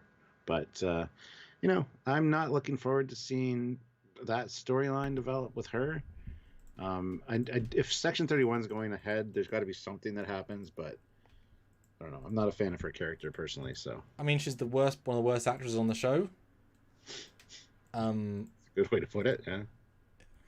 And she was dull in Georgia. She was dull as both Giorgios, and she's overly annoying, and she lost all her characterization traits, and she doesn't feel like an emperor. I mean, nothing about her character works. It's clear they're forcing her to be in for name recognition. It's weird. Although I don't mind the guys saying, you know, authority here, because if she's coming in like, well, I'm Giorgio of Starfleet, it's like, yeah, like I give a shit. Yeah, then I don't care. So kind of like that, but yeah, it just doesn't look interesting. Which ironic that the Burnham stuff looks more interesting than this. But yeah, just like yeah. I mean, she fights people. Okay. Don't care really. Now, the next scene of Burnham on the bridge, there is a guy in the back wearing the gray uniform. Well, it's slightly different. I would say it is slightly different, but visually it says the same language. Yes, absolutely. Or civilian of the same ilk. But she's sort of the normal Delta, and her hair. So it's but something about her also feels more confident. Like the way she is feels different in this stance. As if she's walking in, going to captain the ship, and so I was like, Do you know what I mean? Something about this feels more mature. What do you think? Yeah. I wish I could see her Delta a little bit more clearly to see what rank it has on it. Wonder if she's got a captain's promotion at some point. It's too hard to say in this. Oh, yeah, absolutely. Yeah, she's at least in command temporarily while Soro's out doing something else, or something happens, or she does get command. Or maybe she's giving a speech. Maybe she's standing in front of the bridge and everyone talking to everyone. Of course, probably. Well, I mean, no, if she's just come back after 6 months of not seeing everybody, she does the informal hugs, and she kind of walks over and says, yeah, I don't know. Then we get a spore jump. Which I was kind of annoyed to see. It's like, really? Do we need more spore jumps? I mean, I know it's their one thing, but... And the ship looks damaged. It looks like it's got a lot of scarring on it. And is the shuttle bay door open or not? I can't tell. It's got a force field on, but what does that mean? Of course it's fucking open. Why would it be closed? That would just make sense. Then we get the cool little Matrix of Leadership weapon. Yeah. Which seems to impress Burnham, although I think that's probably not the same thing. She's reacted to something different, I think. And what a face. What an unburnham face, which is great. Yeah. Oh my god! Yeah. Look at the text above the people. Yes. It looks familiar. Andorian, Not place. I'd say. What's that? Andorian, I'd say. Andorian? Yeah. Oh, maybe. Because we know they're in the faction that comes to the rescue. Because we see several Andorians and the Kardashian. And if this is the baddies attacking the goody stronghold, which has the Andorian guys, then I would say this is, yeah. Be my guess. I like how Book is just like, this does. Oh, cool. Like, I love he's never used it before. But he's using it now. But yeah, these are the Andorians. So these are because these are the goodies. Oh damn, yeah. And actually it's 4 Andorians. Actually, ooh. But it's the same big shooter. And there's also some bodies. Okay, yeah. This is the jump cut. This is our goodies. This is the okay. Yeah, I'm gonna call it now. These are our goodies still that are ex Starfleet, whatever. And this is a jump cut, as we had last time with a firefight over 2 different environments, but play as if it's them shooting, because we want to present this. I bet this is them protecting Burnham's escape, etc., in a battle, in which we've seen the big room before, and this is him using the weapon not on them, or use it on them at the start, and then being surprised that, oh wait, actually goodies. But they're all Andorians. So I wonder if Andorians are going to be like, it kind of makes sense. If Earth falls, who's going to be the race that takes up the reins? As like, someone's going to be there. So would it make sense if it was the Andorians? Yeah. It would make sense, yeah. Yeah, I could see that. Andorian yo-ho. Yo-ho-ho. Then we get the shot of the Discovery above the planet, which we assume is probably coming in for the crash landing. Because it does not look beat up here. There's no scarring on the hull. Looks new. Again, could be later in the season as well after it's been fixed up or something, but I just think it's a red herring the way they edited this. Then we get the non-binary character and the Trill, who wants to host a symbiote. So how they're going to play in, I have no idea. And it's interesting they're tied together directly, because these are the 2 new flagship characters, and they're both in the same. Although we know that the non-binary person has lost the memory, so maybe the Trill will help them get the memory back. I mean, Trills, have a lot of memory, so they would understand memory better than most people. And I think that character is the same one that is it's the same one that's in the pool, because it hasn't got spots. But I'm surprised they're both in the same scene. Although the trans person looks really young in this, looks like a 12-year-old. I mean, it could be. I mean, but it's like odd how young they look, younger than the promotional material looks. And especially put those both together, they both feel like they're like 15, 16 together. Which I don't know if that's me a subplot of like the youth is being so corrupted by this universe, which is a good theme. I mean, sure. I mean, talk about Hitler Youth. That's a scary thing. I mean, Jojo Rabbit. If you've seen Jojo Rabbit, but some of this intro stuff is like these 10-year-olds throwing grenades and massive anti-Jew stuff, and it's like that is horrifying. They play it as the satirical because it's like, this is horrifying. Look, see, it's horrifying. But I guess that would be interesting if we see through the non-binary, which is another perspective, and then also brainwash, and also it's a good parallel, harsh but good. And if you want to talk about evil Starfleet, then indoctrination's a good way. But yeah, there you go. Some deep themes I'm finding out of 2 people staring at each other. Nice. Hey. Nice. James McGill, $5. Thank you. They change future, save Federation, return to their past, only it's different. Techs, ships, and Klingons return to TOS style. Everywhere Star Trek fans rejoice. Oh, James, we would love to see that. It won't happen, but we love to see that. Yes. Perfect. Captain Ron Phillips, $2. Hi, guys. Just watched trailer, actually. Kind of pumped. Good to see you, Captain. How's it going? I think we both like this more after discussing it, because there's more in it than we thought. Yes, absolutely. But that's just us when we do stuff, Yeah. Then we get the family scene. I'm sure we're going to get a few of these, especially as I'm guessing this is time has passed scene. They're crashed. They've got trees. They try to make the house a home, and so that's what I take from this. like natural sunlight. Although we know Discovery likes bright orange through windows, even though there's no sun. Yep. So you can't really say that. Can't really say that. But that's what I see from it. But I mean, yeah, I have no evidence at all. What do you think? It's on the planet for sure. We survived. We're here. We're gonna fix the ship up and get on our way. Yeah. The Trembler, $5. What are the odds this Trill or another one who's in Discovery appears as Dax? That'd be cool, actually. If they could tie that in well, I mean, I'd be down for that. But I'm kind of hoping that they don't do that. Oh yeah, time. I would hate that. I mean, that's such a forced reference, and unfortunately, just like with, Picard, if you then hurt the character, that now hurt forever. Like 7 of 9 is now a worse character because of Picard. So let's not involve Dax. Let's mention Dax, sure, as a famous symbiote, but no, let's not include Dax. That would be hey, unless you want to then have a flashback where we see Ezri and Jadzia in some sort of mental escapade where we see them talk to the Trill. That's cool. But they're not going to do that, so let's not even think about it. Whatever. But we do have in this scene the Yum Yum girl from the Enterprise. The Yum Yum girl. Yes. When if you recall, when what's her name? When Giorgio wants to kill Control, and or let's go hunting piggies. When she's like yum yum. It's like, oh my god, your awful line. But she's in this. Good overall, just some bad lines. Part of the family.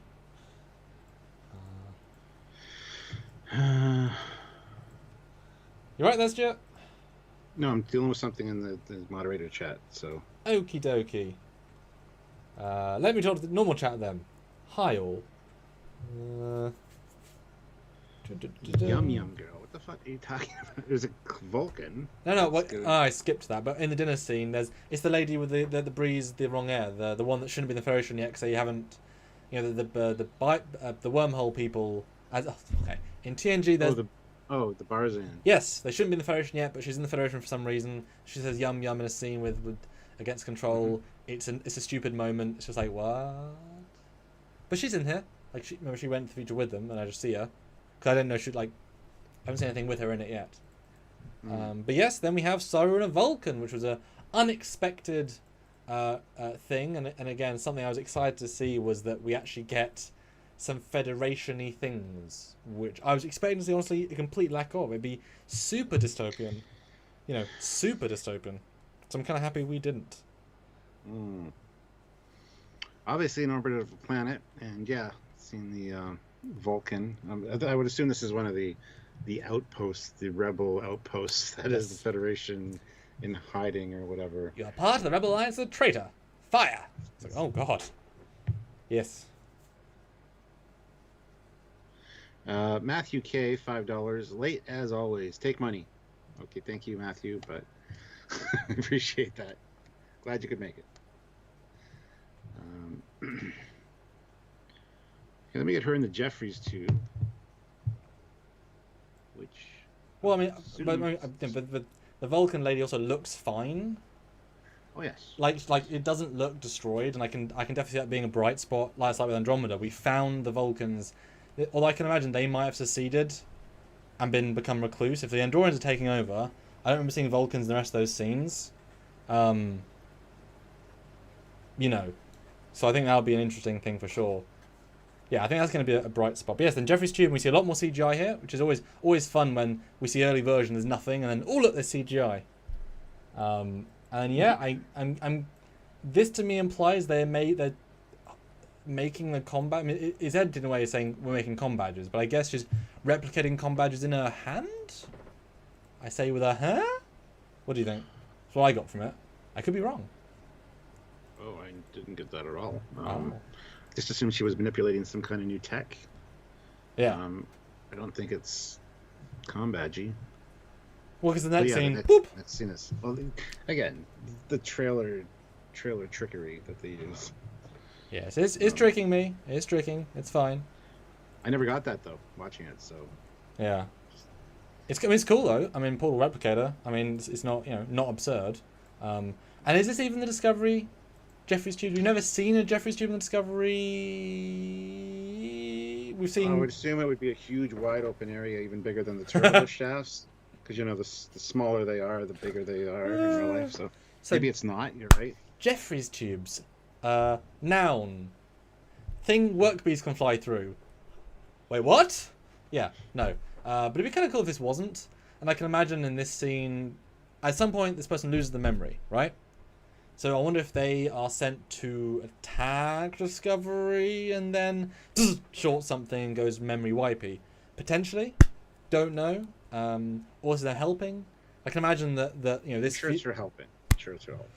I can imagine this future person's tech would be such they upgrade the relativity, the discovery, and therefore allow it to do better things. That could be a part of the story, just like the Borg did, the future Borg, based on the mobile emitter, upgrade our weapons by 44%. It's like, oh, really? Shit, okay, cool. Didn't have to do anything, technically, just with jiggery pokery, which is cool. And then, we get the comm badge, but we don't see it clearly.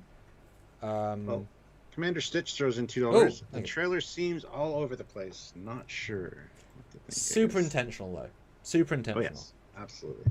I'm okay with that. Like I said, I'd rather learn less than they just say spoilers. It's like, what? Oh no, Yeah. Well, then we get. But when do you think this is then? Because if are they actually going to swap comm badges like the entire crew? Is it just going to be a couple of them? Is that even going to be an important thing? Is it just those that go outside? I would assume, as we see in the next shot, they're actually down on a planet doing something. Maybe it's just a select few of them that are going out. As I said earlier, to tie into the other trailer, I see you believe in ghosts. What do you mean? That emblem on your chest. They don't want to advertise their Federation, but at the same time they want to. I don't know why you even risk it. Just take it off. But. Because there is the Delta incorporated into the new one. It's even got the split in it, and then because in a second we see it on Burnham. Okay. It almost looks Bajoran, the new emblem. Oh yes. Well, let's get there in a second. But that's great. Let's get into that. Then we get them going through a place. Yeah. And I guess he's an Orion. I think he's green. He's meant to be green. I think so. But this is quite late, given she's. Oh, I don't know. but it's kind of good they're using exterior sets. This is the same sort of mill area, so they kind of basically took an abandoned steel mill and converted it into a big set they filmed for 3 weeks to create a big set. I like the Andorian with facial hair though. I like the beard. I will say, good vibe, interesting, and I've never seen an Andorian with a beard. It's kind of hard. Well, then we get the shot of the comm badge there. Yes. And it does look very ornate and Bajoran-esque. But you can definitely see the split. You can still see the split delta for sure. Oh yeah. I was trying to look and see what I could see. But yeah, you're right. Yeah. Which, if in the relativity one, is the delta but with a spike at the second spike. So this is this delta but with a finishes the circle. So that's. And if you zoom in, you can still see her rank pips are there. Yes. Like commander. Yeah, that was. I know people already looked at that and found that yes, the ranks existed. I mean, it's ironically though, when you lose that sharpness, it loses its self-contained vibe. It just becomes almost a shape that gets lost. I don't know if that's just me, but I can't just get lost. You know what I'm trying to say? Yeah. Yeah. I don't know. I don't like the look of it. I don't like it. David Bessick, though, $5. Not that I care, but Burnham goes from silver to gold. Oh. So she likely goes command and becomes captain. Will be total fail. Clearly gold if you go back. But yeah, but she won't be captain, I don't think. Well, unless the new people want her to be a captain of some kind. Her years of non-experience. I didn't notice that. Or maybe Saru's like, you are now my second in command. Go gold. I mean, I'd be fine with that. Yeah. I mean, I didn't even notice that. The ranks are so, divisions are so bleh to see on these uniforms, It's like, I don't know why they didn't wear the Enterprise ones. Why didn't they just swap to the Enterprise uniforms? It's like, they existed. People are wearing them in their timeline. They just came from a point where they're the new uniforms. Why haven't they used, they've got the pattern. It'd be cool. They're more comfortable. They look nicer. Don't know why they wouldn't do that. But then you get the tree. Is it a green screen Tree of life. Yes, probably. But are they really outside? Yes, probably. Looks like the tree of life. And Tilly, I guess, is happy to see nature again. I assume they hadn't been anywhere green and lush for a while, by the looks of it, because she's a tree hugger. Or is it a holodeck, a future holodeck? Because in their holodecks you can't touch things. Maybe they are. Maybe they've been stuck on this dead planet for a long time, and the only way people can because this is such a nice vista, and so she's like, "Oh my god, it feels real." I can imagine that being the twist. Real, yeah. Yeah, which is nice, you know. It'd be fun if they do more outdoor stuff in general. It's unusual, but yeah, weird cut. As the entire crew, including the Arium actor, the first Arium actor who's now human. So she's back in season 2 with a passion, and she's was good. So I think it's just the bridge crew, just the secondaries. No Saru and no Burnham. So maybe they go on their own subplot of secondary characteriness. Yeah. Well, again, light streaming indicates this might be on the planet, but welcome to Discovery. Oh god, yeah. There's always sunlight streaming through the windows, no matter where they are. And it never looks great, or it looks the same. Now I'm guessing though this is obviously Burnham. You can tell. It feels this is. I would guess this is her. Well, no, there's somebody next to her, but you can't tell who. But I'm guessing it's her talking to the Federation people or having a meeting with the leftovers of the Federation. And because there's fire, there's actually like torches on the walls. I'm guessing the Discovery is actually broken at this point. Or this is in a separate ship she found. Or it's probably a Discovery given the sets. So I'm guessing this is like the ship's broken, it's been broken for a while. And this is a meeting of people. Unless there's ceremonial torches that are just required for the ceremony. Sure. Yeah. But yeah. Yeah, definitely the left-hand side of are our crew, because you can see Tilly and... if that's Yoshavat, but the other one is definitely a more leathery uniform, you can tell. But I'd love them being really far away so we don't actually know what on earth's going on. Very intentional, but it's interesting. Peace accords on the Discovery at the epic near end of season. I bet this is near the end of the season for sure. Probably. Guys, 350 likes. I want to see 400 likes. And I want to see another $50 at least, guys.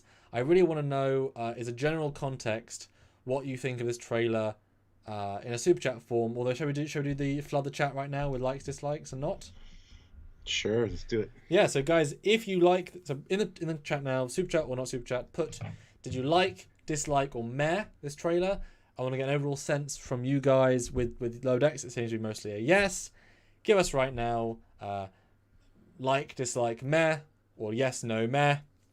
No out of 10's just that general sense. We'll get a good sense of what everyone thinks. As it suddenly spams the channel, and like I said, super chats would be great. Loving on $50 would be really, really useful as we are sort of in the last bit of this trailer. We've got a few more things. Let's see as the chat breaks.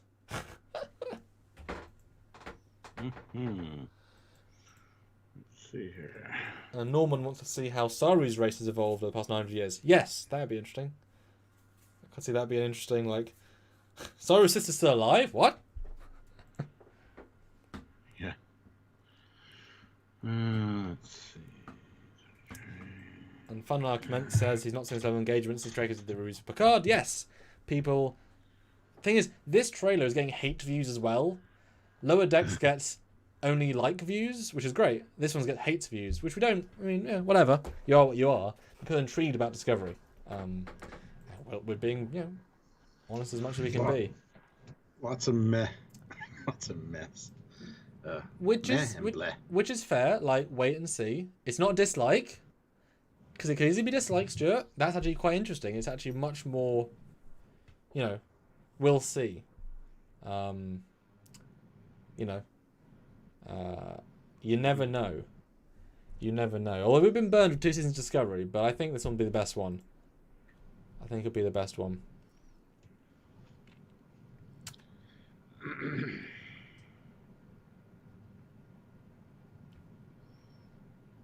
I'm hoping so.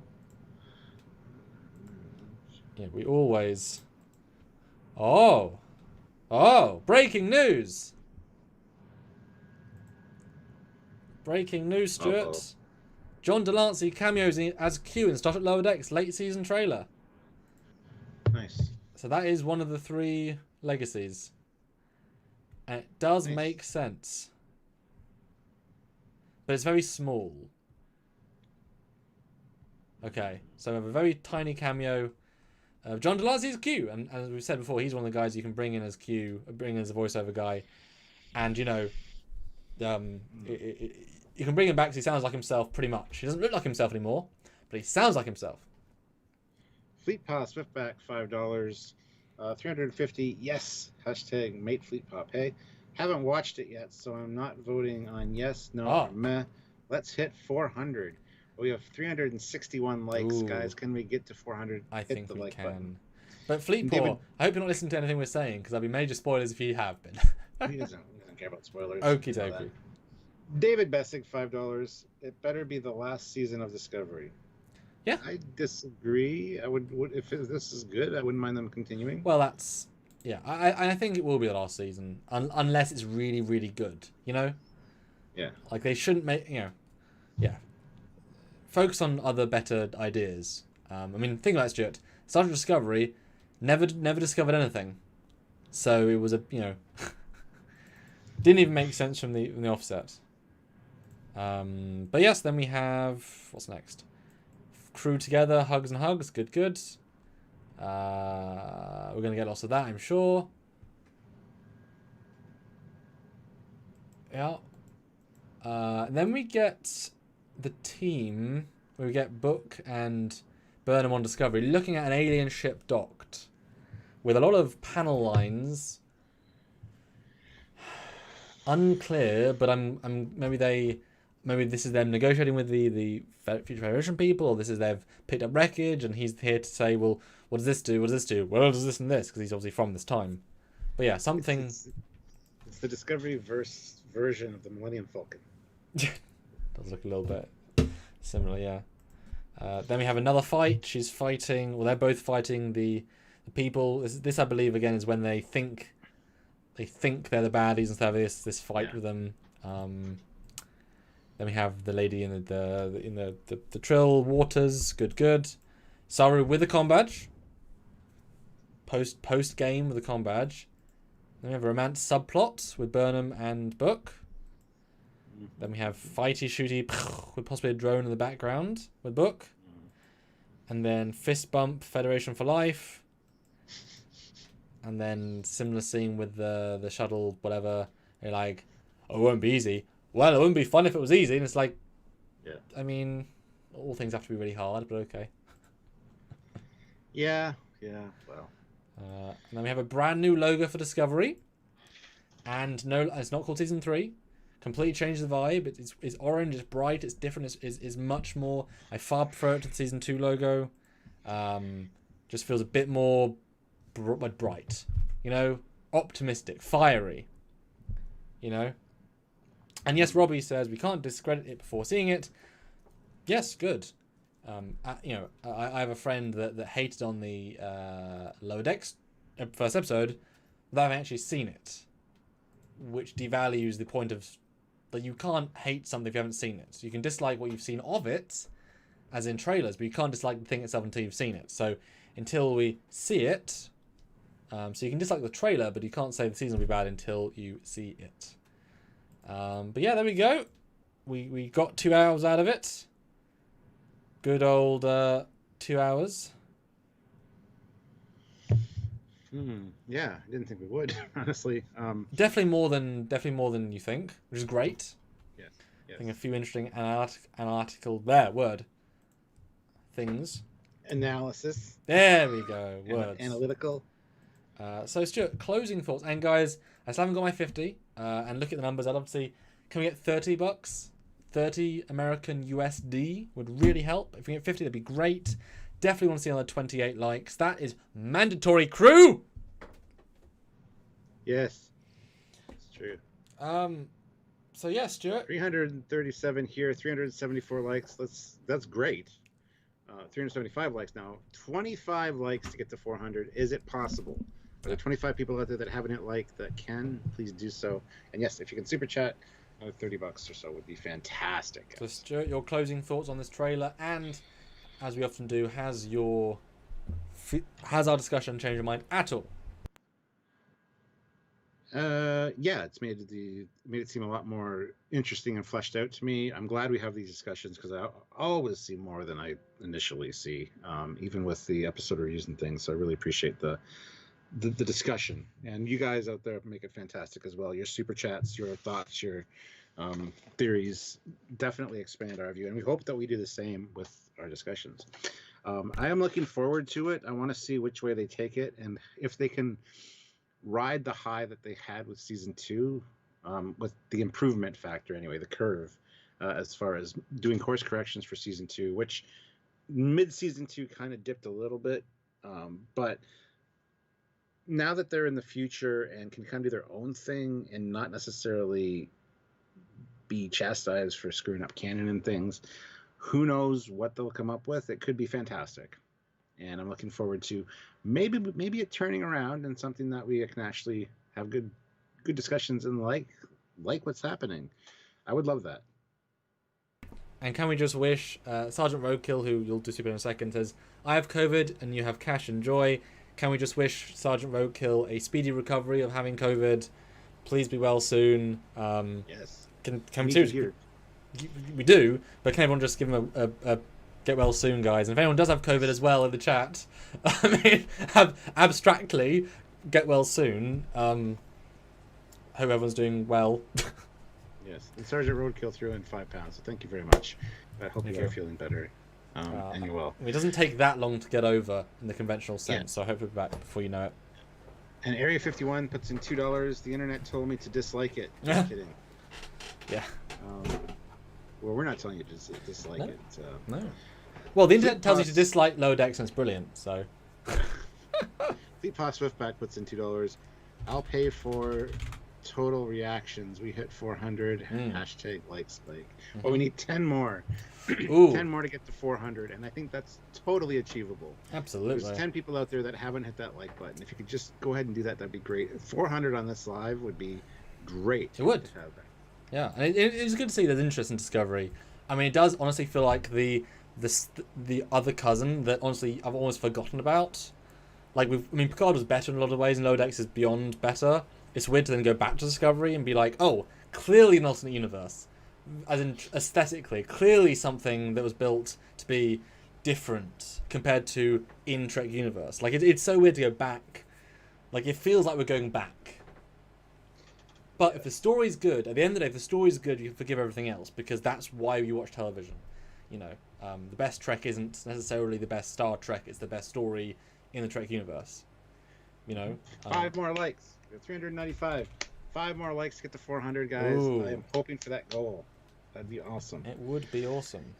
And a few more super chats would also be good. We almost got to where we need to be. Well, so if you can, I'm also going to put a 5-minute timer up to be the last Super Chat award, because that tends to go well. And I think if we can get 50, the last Super Chat is a venerative score, and there can only be one live and one live last Super Chat on a Discovery Season 4 trailer video. There can only be one of those, so that will be could be only one. They can. So will you want to be that one? I hope you will want to be that one. Even $1. Yeah, get in that last Super Chat slot. Well, Stuart, even 99 cents. Is a last Super Chat slot award a bull reward? Yes. But yeah, my closing thoughts. It was a pretty generic looking trailer, but that's the problem going to the future where everything doesn't look like Star Trek. But we've definitely found a lot of things in this. I think I will just ignore Discovery Season 2 and not watch it again and just start fresh. Take Season 3 as a second reboot, as in Discovery Season 1 was a reboot. Season 2 was a reboot of Season 1. I'm just going to Season 3 fresh, see where it leads. Mm-hmm. Obviously I know the crew enough. And hope Orville, gets made and can come out soon, because that I'm looking forward to even more. Yeah. And 406 likes, guys. Get the 400 goals. So thank you very much. That is awesome. So yeah, if you guys have any last thoughts about the trailer, you want to get across, by all means, now's a good time to super chat or just comment in the chat and tell us. We would love to read those because I don't think the 5-minute countdown has started yet. No, not yet. I'll tell you. We'll start soon. If you guys have any thoughts on the trailer last minute, do let us know. But at least the ship stuff is bright and looks nicer. Even though they said Starfleet or the Federation, I forget if it's Federation or Starfleet, isn't just about ships. It's the people. My wall begs to differ. You are on Trekyards, damn it! It's like that was a personal. Trekyards is going to be watching this. There's them and their damn ships. We're going to poke. Give a little poke to the bear. Well, season 1 was a poke at you for being a slimy little bug that is a traitor. And yes, Stuart, little bug. I haven't yet had a dig per se about me in season 2 or 3. Obviously, we are joking, guys. We're just having fun here. But yes, about the ships. Although it's funny because Mike McMahon effing loves the ships. So check out our interview with Mike McMahon, part 2, looking at the ships of Lower Decks. Really great receiving of that so far. Where are the Shuttleboys on the Cerritos with new renders by me of the Cerritos. Great video, great little interview, and part 3 coming this coming weekend, as well as USS Vancouver detailed look. And a giant cat named Grudge says, what will be the chat tomorrow? Well, it's Wednesday, which means we'll be talking about our predictions for the next episode of Lower Decks, which has some interesting stuff in it by the looks of it. Absolutely. And it's pretty amazing that we can go from Lower Decks to this to that. It's just like, oh my god, such a radical shift. It's fun. There's a lot to talk about in Star Trek right now. So yeah. Fleet Pass Swiftback throws in $2. Yes, 407 likes. And Fun Will Now Commence has the last super chat slot as of right now with 99 cents super chat and a cool emoji face. Yeah. So. And we're at for 415 likes. I think we can get 450. I have a good feeling. I mean, it's a big one to ask. Maybe 430. But I was going to say 430 is more realistic, but... Okay. Well, I'm going to start the 5-minute... So this is the last Super Chat award, guys. The venerable, prideful last Super Chat. Are you ready, Stuart? Count me down. 3, 2, 1. Black alert. Okay, there we go. 5 minutes. I was going to start at 5, and then for some reason I said 3. I don't know. Don't know. But yeah, this was fun, Stuart, and I'm glad we did this. I know we were kind of debating it because we had an hour and a half notice, because it only came out an hour and a half ago, pretty much, or before we started. Should we change what we had planned and what we advertised all day? Yep. Maybe we'll be the first ones to talk about it. Strike while the end. At least live, kind of thing. Yeah. So it was good. We got a good turnout. Amazing likes, great super chats, good discussion. So we appreciate all of that, guys. Klingon me, $5. I hope season 3 doesn't mess up the momentum that Lower Decks has. Lower Decks is getting very enjoyable. Well, keep them separate. They don't have to. There's no way this should affect Lower Decks at all. I mean, enjoy what you enjoy. If you don't enjoy one, that's fine. You can still watch it, hate watch it, ignore it, whatever. But watch what you like. So this will in no way affect Lower Decks. 100%. They're different shows. I mean, one is for fun, and one is for discovery, and that's okay. I mean, the fact is, Discovery is more integrated for canon, like where they're going to change things, whereas Lower Decks wants to just be slipping like a glove, so we can discuss it way more. I'm sure we're gonna have a lot of videos talking about things and bobs, like all the new tech and stuff. That's going to be pretty interesting. How they evolve the future, etc. Nathan Head Actor. Yeah, Enterprise didn't spoil Voyager. And unfortunately, Samu Ray says, God, Lower Decks is garbage. I stopped after episode 2. I can't. Oh, that's a shame, man. You're missing out on a lot of good stuff there. Yeah, best show since Enterprise, and some say since Voyager. And those are just like Voyager say since DS9. Those DS9 say since TNG. So, yeah, brilliant. And Dan23, Trekyards, one day when the Mandalorian Season 2 trailer comes out, are you going to be reviewing it? Very likely, yes. Yeah. We are going to be reviewing The Mandalorian. It starts at the end of October, and so we'll be overlapping. We'll have reviews of Mandalorian and Discovery Season 3 during the week. So I just hope they're not matching days, because that would suck. Even if they are, we'll arrange our schedule accordingly. It might be a day or two afterwards that you get the review of Mandalorian, but mean, our lives will revolve around new TV. Oh no!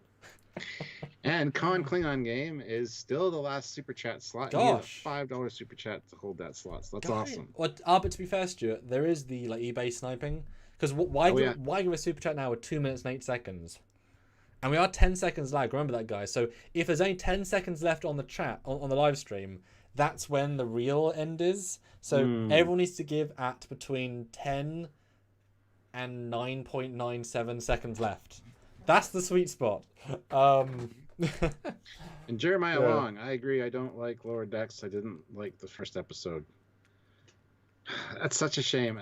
Very discouraging to hear that from people that are Trek fans. Unfortunately, it really bugs me because there's such great gold in there. Yeah. Matt Paulson, $10 snipe.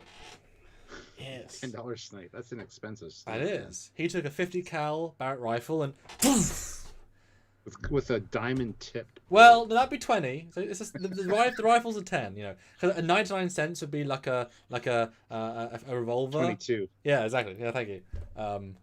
So yeah, there I'll gun reference every super chat, and if we get a 50, it's a phaser snipe.